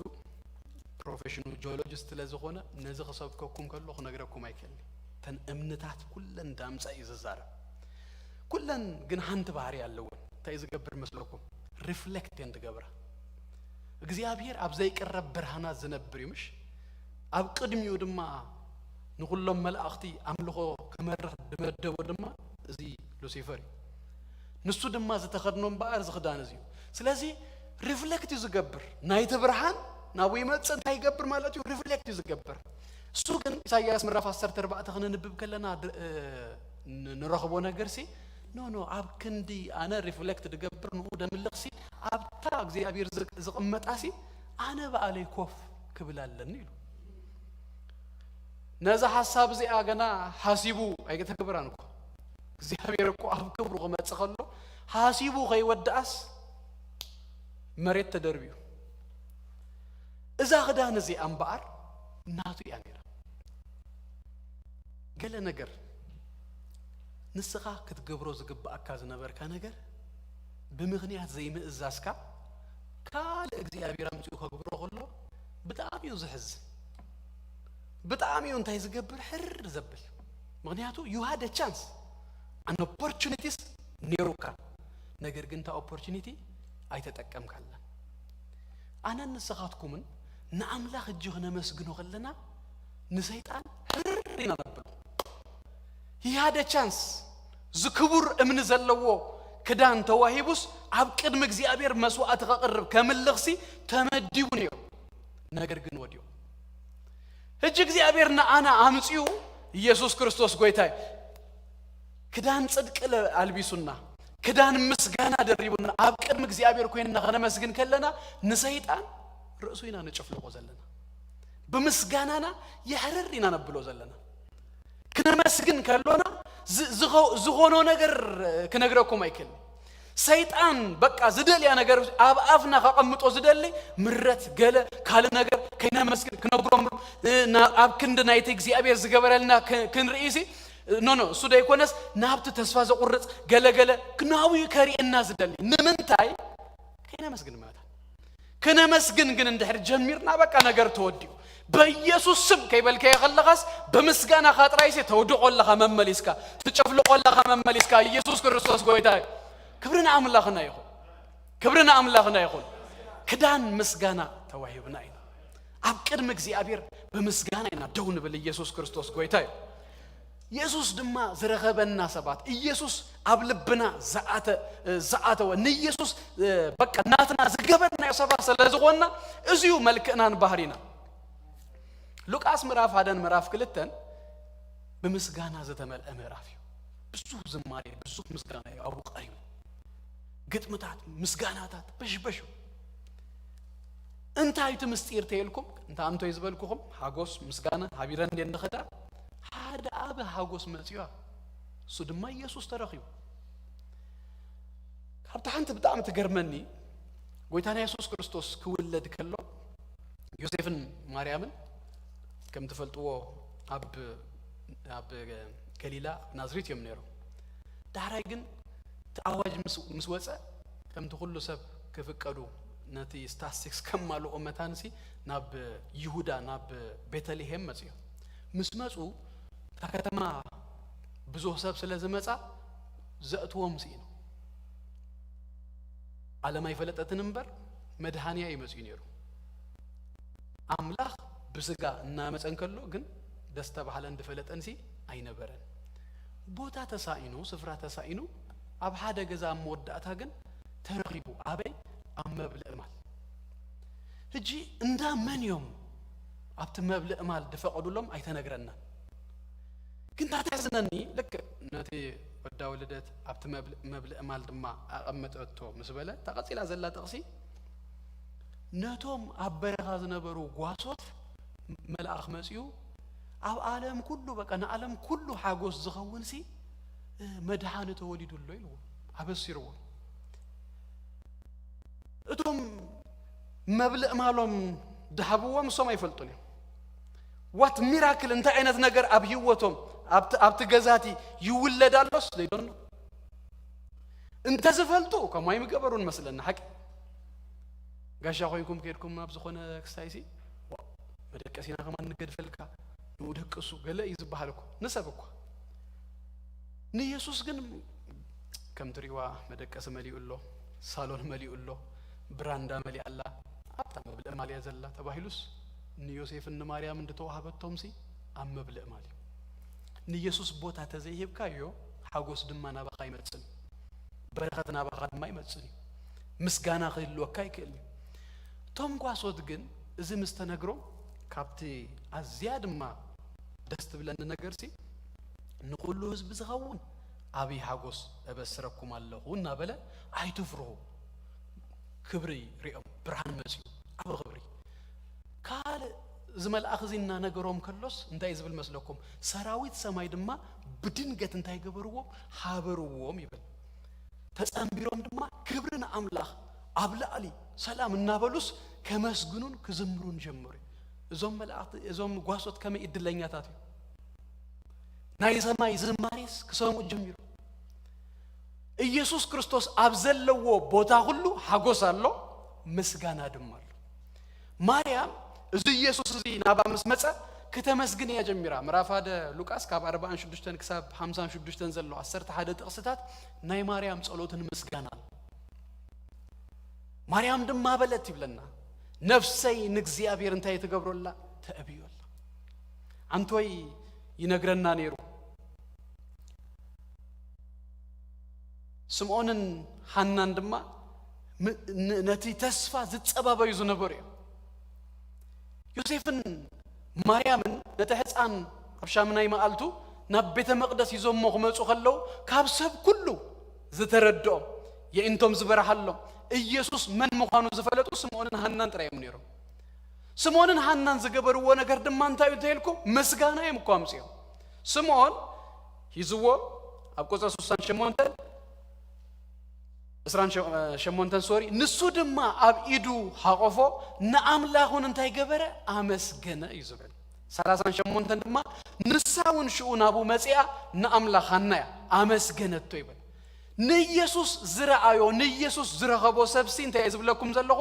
ሓጎስ ኣለዎ ምስጋና ኣለዎ ኢየሱስ ክርስቶስ ጎይታ እዩ ንኢየሱስ ክርስቶስ ቦታ ዝሃቦ ዘላልዮ ሰብ ሓጎስ ኣለዎ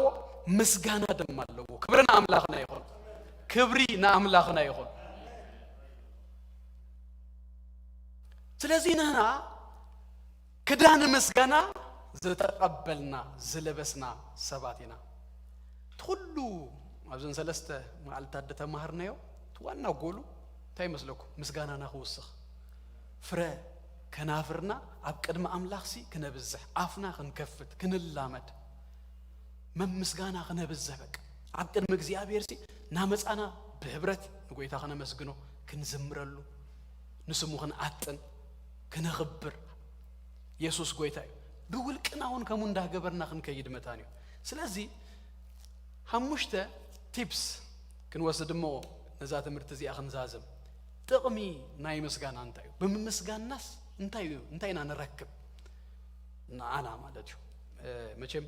سبع سلازو قلنا كل جديد تمليسونا أنا زمت أنا جراتيو موتيفيت تجبنا نا نرهبو نجرد مالو كم زلوا أقوى مسجون أقوى تجب أن ننتهونا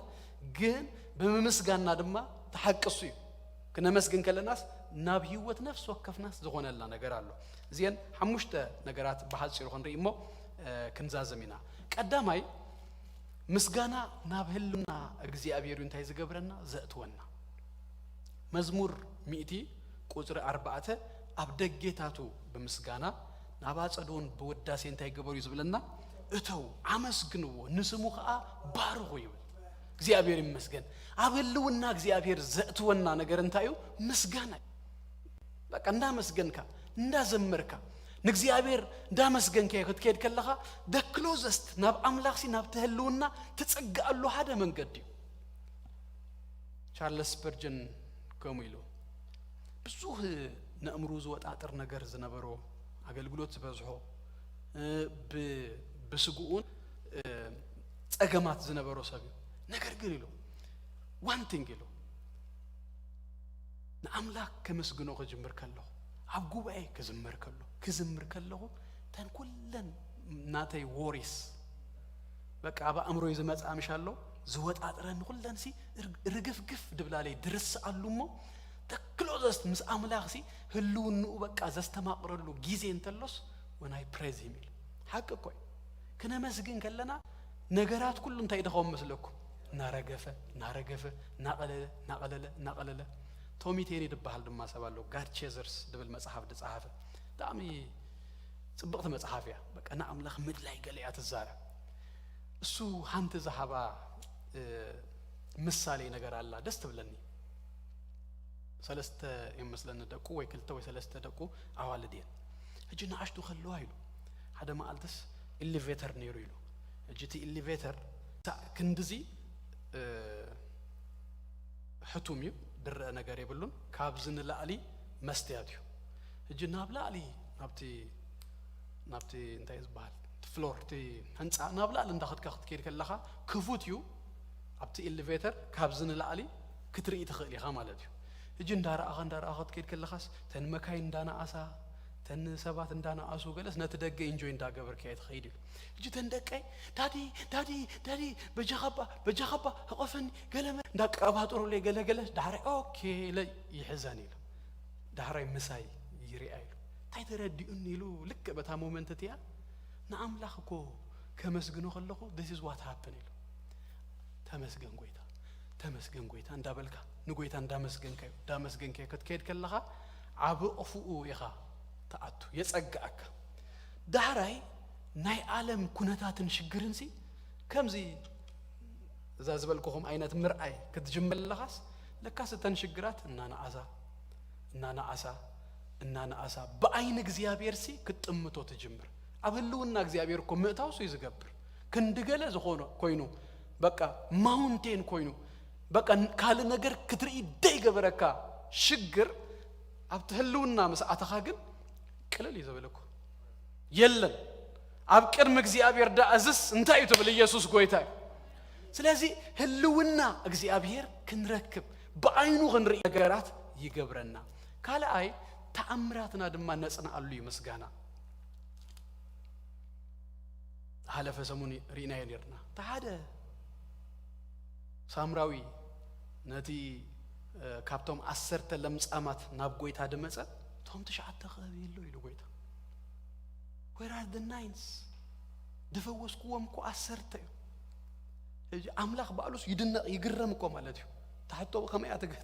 ተሪአና ተገሩልናስ ከይነመስግን መኻልሲ ኢየሱስ አንተ አበለው ይድብል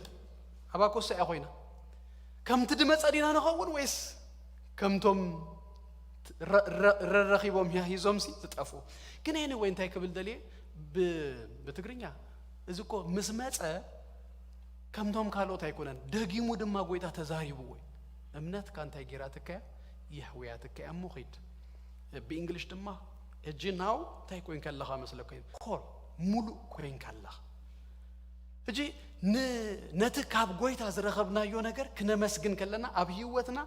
ነቲ ዝረኸብናዮ ነገር እንታይና መስለኩም ንገብሮ ነጽንቆለና በምስጋና ክንቀበሎ ከለና ናትና ንዘላዓለሙ ናትና ኮይኑ ይህተም ኢየሱስ ክርስቶስ ጎይታ ክብረና አምላኽና ይኹን ካብ አምላኽ ተአምራት ረኺቦም ብዙሕ ነገራት እኮ ኮይኑሎም ዳሕራይ ናብ ጥርጥር ዝኸዱ እኮ ሰባት አሉ አዚፍ ከም ዘይተቀበሉ ድኾኑ ዳሕራይ ድማ ተእምነቱን ታነገሩን ካብኦም ተወሲዳሲ ናዝ ነበሩ ማሽግር ዝምለሱ እኮ ሰባት አሉ ከተመስግን ከለኻ ግን ጽኑዕ ይዝኸው ኣብ ህይወትካስ ርጉጽ ይዝኸው ሳሙኤል አሚን ሃና ኣብ ቀዳማይ ሳሙኤል ምዕራፍ 1 ስለ ማህፀና ከፍቶ እግዚአብሔር ጸልየ ኣብ ቅድም እግዚአብሔር መስመጸ ድማ አፋንታይ ጌሪያ ከፊተ ኢየሱስ ክርስቶስ ጎይታዬ እንታይ ለመስለኩም ሃና ድማ ከምዚላ ጸለየት ልበይ በእግዚአብሔር ይህጎስ ቀርነይ በእግዚአብሔር ከቢብል በመድሃንካ ተሐጉሰይ አፈይና በጸላእተይ ሃ ይሉሉ ይላ ካብት ዝጸለየቶ ንላዕልስ ምዕራፍ 2 በሙሉ እኮ ምስጋና እግዚአብሔር ይቀጥል እግዚአብሔር የንብር እግዚአብሔር ይወት ይብ ገለ እንዳበለት እቤት እግዚአብሔር እናተንተነት እናተዛረበሲ ሃና መስጊና ጸኒኡላ ድማ ካብ ዳን ክሳቤር ሳቤሲ ካብ ቃሉ ጠብ ደይትብል ሳሙኤልሲ አቤታ ተወሊዱ አብ ክሳሕጅሲ ንዝክሮ ኩል ጊዜስ ንዛረቦ ኩል ጊዜስ ንሰብከሉ ሰብ መጽዩ ናይ ፍናና ደቃስ ምን ይፈልጡ ወሊዳ እኮ አሰርተ ግን መንከ ይዝክሮ እዚኣ ግን ጸልያ ዳህራዩን ድማ በመስጋና ድማ አጽኒአቶ ኢየሱስ ጎይታይ ሳልሳይ ካብ አምላኽ ንቅበሎ ነገር ምስጋና እንታይ ይገብር መስለኩም የብዝህ ከምታ አንቶ ይዝበልኩ when praise goes up blessings come down ይመጽዩ በረከት ድማ ይመጽዩ በረከት ይመጽዩ እግዚአብሔር ዘመስግኖ ይፈቱ እንዲው ከተመስግን ምስጋና ተብዝህ እንደር ኮይንካ መሊሱን ጽባህ እንታይ ዝገብርዩ ዘመስግንዩ ስለዚህ ነው እንታይ ይገበረው ክበዞ ካብት ጎይታና ኢየሱስ ክርስቶስ ባዕሉን እንማሃሮ ጎይታና ኢየሱስ ክርስቶስ ነቶም 5000 ታሩ ነቶም 4000 ካብ ክልተ አሳ ካብ 5 እንጀራ ከምግቦ ምን ከሎ ዝገብሮ ነገር ነተ ክልተ አሳ ነተ 5 እንጀራን አምጽዩ አመስገነ ይዝብል ባህሪው ድማ ሃቦ ዳህራይከ ኩላቶም በሊኦ ኣብ ተቀዳማይ 12 መሶብ ኣብ ተኻላይ ድማ 7 መሶብሲ ትራፍ ዘተረፈኳ ተአኪቦ ከምንድና ማቴዎስ 14:19 ለኩም ቶም ተጽሐፉ ሰባት ራብዓይ ድማ ከነመስግን ከለና በምስጋና ንረኽቦ በረከት ጥቅም እንታይ እንተይልኩምኒ ናይ አምላኽ ነገር ኣብ ህይወትና ይአቢ መዝሙረ ዳዊት ምዕራፍ 34 ቁጥር 3 ከምዚ ይዝብል ንእግዚአብሔር ምሳይ የእብይዎ ንስሙ ሀቢርና ልዕል ነብሎ ይብል እጅን እግዚአብሔር ከነብዮ ከበሃል ከሎስ እግዚአብሔር ትናትና ነህና ከነዛረብ ከአቢ ከነመስግን ከለና ስቅተይልና ድማ በቃ ዝንእስ ገለቆ አይኮነ ተመዝሙር አላምሽ ናይሳሚ መዝሙር ጣፊአትን ስናነሰብ አይደለም እኔ سلام ጎደለ አይደለም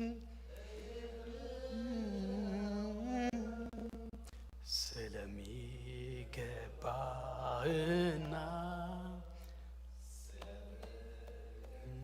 አሜን ነመስግኖኮ ስለዝግቦት ኢየሱስ ክርስቶስ ጎይታ በርብናትና ምስጋና ንሱ ዘአባ ይኮነን ነገር ግን ግዳስ ናባና ዝኸውን ነገር ንራይ ከነመስግን ከለና እግዚአብሔር አብ ህይወትና እንተ ይሆን መስለኩም ያአቢ እግዚአብሔር አብ ሆይ ይራይና ዝድማ ጉልበት ይደሆነና መሊሱ ሽግርና ለብዚ ጸሊና ከሳዝ እጅ ዘይተመለሰ ነገርና አብዝሎ አብ ህይወትና ደኩርኩሃና ነገር አብዝሎ ተስፋ ዘቆረጸና ነገር አብዝሎ ዝሁሉ ሐቂው አሎ ሪያሊቲው አይነከዶኒና ነገር ግን ድማ ካል ሪያሊቲ ድማ አሎ አምላኽ ድማ ምሳኺ አሎ ህጂ ዝሁሉ ነገር እንከሎ ንእግዚአብሔር ከተአብዮ ከለኻ ፎከስ ና ህይወት ይዝስተኻኸል ዘሎ ታ ንእግዚአብሔር ነብዮ بإنجليش نتاعي زبلهم ماغنيفاي تقبره هجي ماغنيفاي لينس نتمسي خاص نتا زمرت كاي انت اخا تقبره ناكو اخا تابي امبر كلهم ما اريو ግን ነው እንታይ ተገብሮ እሱ በሊጹ ኸራኤካ ተገብሮ ዘን ቫይረስ ገለኮ ደይራአዩኮ በሌንስ በማግኒፋይንግ ሌንስ እንዲያም ድሪው ይአብ ማለት ስለዚህ ተመስገን እግዚአብሔር ተባረክ ገለገለ ከተብል ከለኻ ቶም ካልኦት እንታይ እንዳሆነ ሽግር እንዳና አሱ አብ ህይወትና እግዚአብሔር ግን አብ ህይወትና እና አበየ ምናኸም ዘሎ እንዳተረዳና ብትብዓት እናኸድና ኢና ነመጽ ኢየሱስ ክርስቶስ ጎይታይ ከምታ አንቶ ይዝበልኩኹም ድማ ጸላኢ ዝደሊ እንታይ ነተን ጎደሎ ነን እንዳራአኻ ከተጉረምርም ከተማረር እዚኸ አይኮነልክን እዚኸ አይኮነልካ እናበለ ከጎደሎ ይዘርኤካ ግን ነና እንታይ ንጸብጽብ መስለኩም ምጽብጻብ ካብ ተጀመረ ትብል ከመኸሪኤካ ኸሎ በል ከሪኤካ ኢልካ ሽኡ እግዚአብሔር ዝገበረልካ ካብ ሓደ ኢልካ ጸብጽቦስኪ ከይበጽሐካ ይወተን ናብ ምጉርምራም ከይበጽሐካ ማዓልቲ ኽውዳእካ ኢየሱስ ክርስቶስ ጎይታይ ነና ብዙ ዝተገብረልና ሰባት ኢናኩ ብዙ ነገራት ብዙ አምላክ ድገበረልና ሰባት ኢል ኢየሱስ ክርስቶስ ጎይታይ አና ሓደ ጊዜ አይኮነና አምላክ ናአይ ከማን ኸብደኒ ሰባት አብዛ አድመጽዮምሲ ከማርሩ ገለመለ ዘዓዲ ገለ ኽብሉ ኸሎስ አንታ ካበዲና መጽና ክንደይ አምላክ ዝገብሮ ነገርሲ ክንደይ ነገራት ከሎ ኸነመስግን እንደይንኽእልሲ በዚ በተን ነናአሽቱ ዝመስሉ ጎደሎ ነገራትሲ በእን አፍና በቃ ማለት አንደበትና ገለ ነገራትናስ ቡክምላ አናስ ደይርሶ ንሁሉ ጊዜና አምላክ ደመስግኖ ካፕተን ብዙ እንደ እንደመስገን አብስደደ ሐለፍኩሞ ተፈልጥዮ አና በኬንያ ኢኔር ታ ኩሉ ጊዜ ከሐስባ ኸለኹ ክስታይ ዝገብረና አምላክ ደመስግኖስ ኤቭሪ ታይም ዳውን በጽሄካ ክትመጽሲ ብጸሎት ጸሊና ተስፋ ተፈልጥያ ኸምሽ ሐለፍከ በቃ ናይ ፖሊስ ነገር አሲርካ ገለ አሲርካ በኢየሱስ ክርስቶስ ስሚልካ በደምካ ተሸፊነ ገለልካ ኩለን ትረግጸንሲ በቃ በጸሎት ዳራይ ምስ መጻኻ ተመስገን ይልካ እጂ አይዲያ አለን ምሳይዶ የለና ይዝክሩ በሰላምሲ አቴ ወጽ በዛባዙ ሆነ ከምዛ አይነት ነገራሲ ሐሲባ ይፈልጥ ከባይ በዝገደደው ተመክሮ ከምዘለኩም ሲ ይፈልጥ ሓደ ሐዊ ዘጻውትና ሰብአይን ሰበይትኒ አቤር ትራን ከሉስ ክንደይ ጊዜ እንታይ ጊሮም ወይ ከህዝቦስ ፈቲኖም ተተክሱሉ ንፈልጥ ስለዚህ ኩሉ ጊዜ ብለይቱ በሕልሙ ዝመጽ እንታይ ከም ዝኾነ ተፈልጡ ሕልም ኸርኢ ከሉስ ኤምፒ ከሳጉጎ ይደሪ ብር ይብል መንደቕ ይሪሞ ካነ ይደለኹ ተመስገን هجزي تدقاقيمو بر يبلمو ترى كندا عاملاق مسكين هجي سبيتون فايت ابتو بر ديلهم كندا كسا كندزس تراوماتايز زغبرنا نغراتكو زالفنا سباتين عاملاق يعرفونا كلهم لا يتبقى غمسس تبل امبي يمص غلا يمص منم زهزكا يله كله يله يسوع كريستوس غويتا اذا مدراوي يزبلكو لأنه كل دماس نايزل عالم هيوت كريستوس يسوع زرخبنا سباتنا يسوع كريستوس قويتاي كبرنا أملاخنا يقول ناي أملاخنا رب هيوت ناي بزح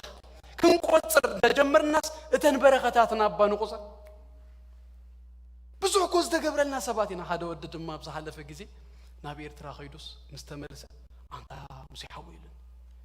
نأملاخنا مسجنوك بزح نجاري زول الله بزح عدي for granted دو أسرنين تهدا وينو ولا إيش انت كم ترد أنا تفلت يوم عبس أردي شاور كافيت كاس كساعة ود زفسس مايلون كمان سامنا خنجبر كل الناس أستخاخيل كايا تقمت أمو تا مو عين مزحلن كي تبلا كامتا سئل كاي خاتو قرفو شر ريبلا تماي ترامس كير كلون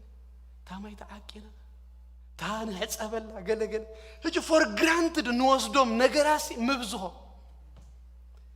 نجزيابيرم بارسي كنا مسجنون دير جميرنا كابزورينا خبزلو نجارات كله جميرنا سقوطيرنا كندي نمسجنون نجارات هال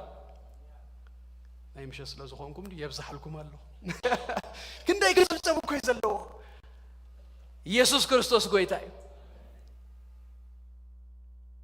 መኪና ንዝውር for granted ተወስዶ ምሽ ንአምላኽ በቃ ምስጋና ሲል هذا حونا نابز عد مسمعة سكان أبكال عديو داري تراخيمنا نمجمع يجزي تراخيمنا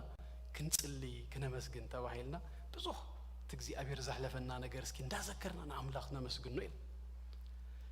سو على طولو أبكال مجزي أبير بتعم دزبليو تايك بالجميرو مسلكم عندها ويتا إلو أدقن خوبكم زنا برنا سبعة تويوتا كيلا نيسان كتزورنا جميرك بيماننا ناي أمريكا دولار بس أقامنا ناي كندا ملي خايو هجي السوق علاتي مسجاني بقى سيلو أبكر مجزية نهنا نسا جن إجزيابير دقبرو نجارات كنت سبسب أنت جمير ناس يبلكم الله يا حواتي أين ودون مشتنا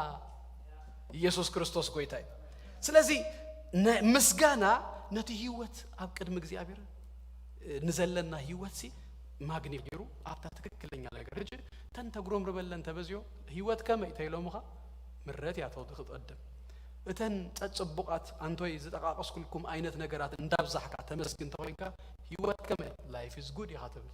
هيوت صبق يجزيابير يمسجن يقدمك نجزع رسنا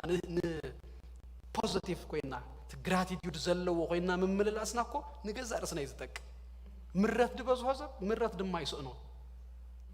كبرنا أملاخنا يقول نعم ودت هذا ما حموشاي زيا كندري مو كنودة نسألائي نسأل له من قد يمسكنا إسرائيلاويان عم مسافنت مراف حدك وصخلته نكنا أناويان كواقو هو صخلوس ماني قدم يلو كابتو ما صرت خلته نجد يهودا يقدم يلو مغزابير دما يهودا مالت مسكنا مالتي أمراف إسرائيل دما هذا ليواوي سبيت وسنو كجاسس واحد يرو بتعمل دس بزي بالمنجدي مسموتت أثر تغلط تبوتات قراريسو نتوم أثر تغلط تنجدات ليو تراي كلهم خو يلوم تنسيوم بيناميا وينهم كمود جبرو هجون بينيام كنواجع مس بينيام سي ماني قدم يلو هجون لما زابير ماني لو يهودا يقدم يلو زي أي كتحزا دفتو كنعان نايدقز على أتومي نو كواقو خبلو خلوس من يقدم تباهلو يهودا بنيام عوشت زبوق على مرير نجاريو كفؤ نجاريو سلازي زي لوم تزي تواجينا يو لوم زي حماق نجار تزي نقيلنا يو صباح نجو نابكال حماق نجار كوس دنا يلوم سي كواقو ده اليوم هجون من يقدم تبلوس بنيام أمين يهودا مسجانا نايدقز على أتنا نسر الليو مسجانا نايوشت ناس على عيون نسر الليو كجلد تابنا ناب عملك ينقرب تجبرنا بقى زحزنا نجارات زبالة كله إذا سكمي نبلو بمنتاي كنا بارون خلينا مسلكم بمسجانا كل جزء بقى سبات كسليونا كل جزء تنبيت النادلنا ينبرنينا كل جزء عدنا خدنا ينبرنينا عفنا نخفة يسوع كريستوس قويتاي مسجانا أبكر مجزي أبيرسي نبزح كبرنا أملاخنا يكون بمسجانا كنسأرينا كلنا خبز لنا ينتنسمو نسأل لك زي أبير بارخ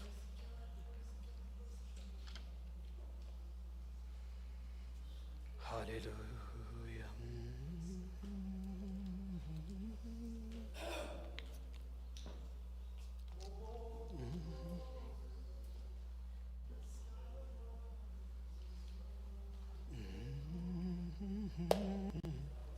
هاليلويا يسوع كريستوس قويتا يسكي أفنا نخفت يداونا نزرق همو زي تقبر له سبب زقزازي إلا نكزيابير مسجد نعم لا خدم ماسكي كنا مسجنو نجمر كزيابير يبارخ سان كزيابير أمسجنا باريخنا كنود كنزازمينا يسوع كريستوس قويتا هاليلويا هاليلويا هاليلويا هاليلويا هاليلويا هاليلويا هاليلويا هاليلويا هاليلويا سمكا يبارخ سمكا يبارخ سمكا يبارخ وأملاخنا مسجنك كلنا وأملاخنا بارخك كلنا سلة زجبر كلنا كله سناي نجر سلة كله أبي وثنا زخونة أبو بيسوع كريستوس مسجانا نمسألنا أجزيابير أبو مسوات مسجانا أجزيابير أبو أجزيابير أبو نفس سؤالنا أجزيابير أبو رهدينا ما شكات رفادينا مس هاليلويا هاليلويا هاليلويا هاليلويا هاليلويا هاليلويا هاليلويا هاليلويا تمسجن أجزيابير تمسجن أجزيابير ተመስገን እግዚአብሔር ተመስገን እግዚአብሔር ሃሌሉያ ሃሌሉያ ከምዘይ ተገብረሉ ስቃይ ብልን ተጌሮለይሞ ዘምር ከምዘይ ተገብረሉ ስቃይ ብልን ተጌሮለይሞ ዘምር ከምዘይ ተገብረሉ ስቃይ ብልን ተጌሮለይሞ ዘምር ከምዘይ ተገብረሉ ስቃይ ብልን ተጌሮለይሞ ዘምር ከምዘይ ተገብረሉ ስቃይ ብልን ተጌሮለይሞ ዘምር ነያን ጀሚረ ነናይ ክገልፎ ነያን ጀሚረ ነየናይ ክገልፎ ሓንቲ መዓልቲ ኢድካ ዘይብሉ ኣይፈልጥኔ ዘመነይ ኩሉ ሓንቲ መዓልቲ እኳ ኢድካ ዘይብሉ ኣይፈልጥኔ ዘመነይ ኩሉ አሎኒ ምስጋና አሎኒ ሃሌሉያ አሎኒ አሎኒ ምክንያት አሎኒ አሎኒ ውሬት አሎኒ ዘሚሮ ሚለ አይዝምርኔ ልማድ አይኮንኩን ዘመስገናነ ዘሚሮ ሚለ አይዝምርኔ ልማድ አይኮንኩን ዘመስገናነ ከምዘይ ተገብረሉ ስቃይ ብልን ተጌሮለይሞ ዘምር ከምዘይ ተገብረሉ ስቃይ ብልን ተጌሮለይሞ ናይ መስቀል ፍቅሪ ጅምሮ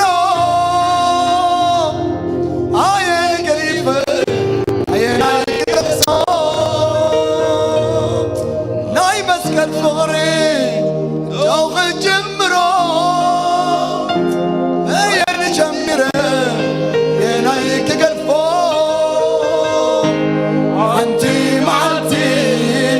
ኢድካ ዘይብሉ ኣይፈልጥኔ ዘመነይ ኩሉ ሓንቲ መዓልቲ እኳ ኢድካ ዘይብሉ አይፈልጥኔ ዘመነይ ኩሉ አሎኒ ምስጋና አሎኒ አሎኒ ውሬት አሎኒ አሎኒ ምክንያት አሎኒ አሎኒ ውሬት አሎኒ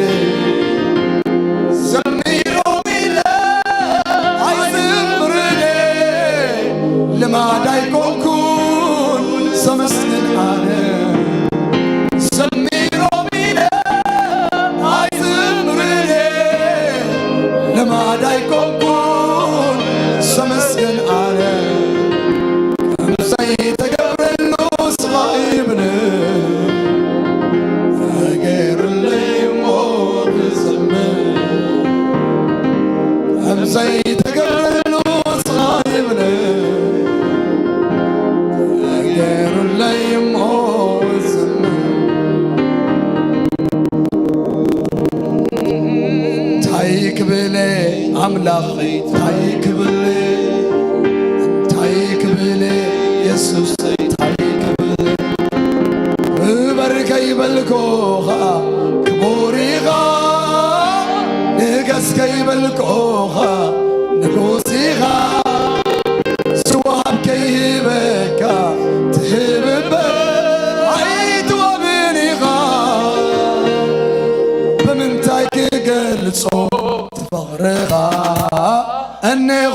እዘምር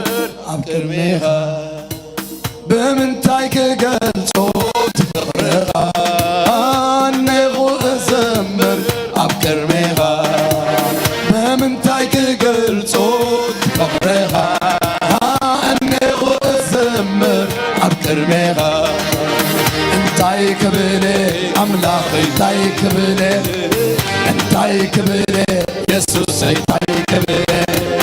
ክበር ከይበልኮኻ ክቡር ኢኻ ንገስ ከይበልኮኻ ንጉስ ኢኻ ትወሃብ ከይህበካ ትህብ እምበር ኣይትወብር ኢኻ ብምንታይ ክገልጾ እኔኹ እዘምር ቅድሜኻ ብምንታይ ክገልጾ ትፍቕርኻ እኔኹ እዘምር ቅድሜኻ ብምንታይ ክገልጾ ትፍቕርኻ እኔኹ እዘምር ቅድሜኻ ክበር ከይበልኮኻ ክቡር ኢኻ ንገስ ከይበልኮኻ ንጉስ ኢኻ ትወሃብ ከይህበካ ትህብ እምበር ኣይትወብር ኢኻ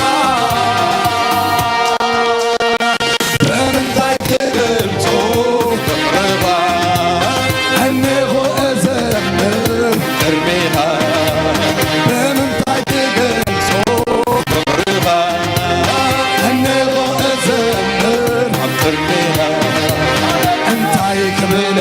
ኣምላኽ እንታይ ክብለ እንታይ ክብለ ኢየሱስ እንታይ ክብለ እንታይ ክብለ ኣምላኽ እንታይ ክብለ እንታይ ክብለ ኢየሱስ እንታይ ክብለ ክበር ከይበልኮኻ ክቡር ኢኻ ንገስ ከይበልኮኻ ንጉስ ኢኻ ትወሃብ ከይህበካ ትህብ እምበር ኣይትወብር ኢኻ ብምንታይ ክገልጾ ፍቕርኻ እኔኹ እዘምር ኣብ ቅድሜኻ ብምንታይ ክገልጾ ፍቕርኻ እኔኹ እዘምር ኣብ ቅድሜኻ ናይ መስቀል ፍቕሪ ደው ክጅምሮ ኣየን ቀሪበ ኣየናይ ክገልጾ ናይ መስቀል ውዕለት ደው ክጅምሮ ኣየን ቀሪበ ኣየናይ ክገልጾ ሓንቲ መዓልቲ ኢድካ ዘይብሉ ኣይፈልጥን ዘመነይ ኩሉ ሓንቲ መዓልቲ እኳ ኢድካ ዘይብሉ ኣይፈልጥን ዘመነይ ኩሉ ኣሎኒ ምኽንያት ኣሎኒ ኣሎኒ ውሬት ኣሎኒ ኣሎኒ ምኽንያት ኣሎኒ ኣሎኒ ውሬት ኣሎኒ ዘሚሮም ኢለ ኣዘምር ልማድ ኣይኮንኩን ዘመስግን ኣነ ዘሚሮም ኢለ ኣይዘምር ልማድ ኣይኮንኩን ዘመስግን ኣነ ከምዘይተገብረሉ ስቓይ ይብለ ተገይሩለይ እሞ እዘምር ከምዘይተገብረሉ ስቓይ ይብለ ተገይሩለይ እሞ እዘምር እንታይ ክብለ ኣምላኽ እንታይ ክብለ እንታይ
تفقرها انغو امسكن عبقريها تايك بلي املاغي تايك بلي تايك بلي يسوس تايك بلي تايك بلي املاغي تايك بلي تايك بلي يسوس تايك بلي برقي بالكوغا كبوريغا نقص قي بالكوغا كوسيغا سواب كيبكا تهربر عيد وابليغا من تايك قلتو تفقرها أنه أزمر عبقربيغا بمن تايك قلتو تفقرها أنه أزمر عبقربيغا سبالي عملاقنا أمسي سبالي أمسي سبالي سماين مدري سكن سوو بحر النفاس سأززو نكبر علو مسكريو تناتي أملاق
هاللويا هاللويا لأل اسكنبر لك يا بيري باس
بسم ኢየሱስ ክርስቶስ ናኻንህ ባሎና አብይወትና ስለዚህ ገበርከው ሉሰናይ ስለዘባብናዮ እግዚአብሔር አቦ በኢየሱስ ክርስቶስ ስም ጽቦ ኩሉ ኻባኻ እግዚአብሔር አምላኽና ነመስግነካሎና ልብ ነፍስ ወከፍና እግዚአብሔር አቦ ምስጋና ኸፍልፍ እግዚአብሔር አምላኻይ በኢየሱስ ክርስቶስ ስም አፍና ከኸፈት ቆይታዬ በዛባኻ እግዚአብሔር ክንሳረብ ከነመስግነካ بسم ኢየሱስ ክርስቶስ ነፍስ ወከፍና ከተረዳና በኢየሱስ ስም ጸልያለሁ ቆይታ ስለተገብረው ዘበለ ሁሉ እግዚአብሔር አምላኽ ደግምና ክብርን ህበካሎና በዝምሸት እዚ እግዚአብሔር ምሳና ስለዘነበርካ አምልኾና ምስጋናና ስለተቀበልካ ቃልካ ደማ ስለዘሐብካና ነመስግነካለና በመንፈስ ቅዱስ አብ ልብ ነፍስ ወከፍና ይተሃተም 33 ሚት ደማ እግዚአብሔር አብ ቃልካ ህይወትና ኸብር ይጸልያለሁ ክብር ሁሉ بسم ኢየሱስ ክርስቶስ ተጠቅልሉና አኻነ በይነኻ ይሁን ቆይታ ይባረኩም ጸጉ ይብዛልኩም ሰላም ደማ ያቁም ገጹ ይብራልኩም ሰሙንኩም بسم ኢየሱስ ክርስቶስ ተባረከ ይሁን ሞገስ እግዚአብሔር ክብር እግዚአብሔር አብተኸድዎ ዘበለ ሁሉ ይቀድመልኩም ናትኩም ዝኾነ ሁሉ በኢየሱስ ክርስቶስ ስም በአምላኽ ተተሐለው እንደተባረከን ይሁን ደገታት ጸላእትኩም بسم ኢየሱስ ክርስቶስ ወረሱ ብርሃንኩም መመሊሱ ይድመቅ በኢየሱስ ክርስቶስ ስም ተባረኩም ሰላም ኪዱ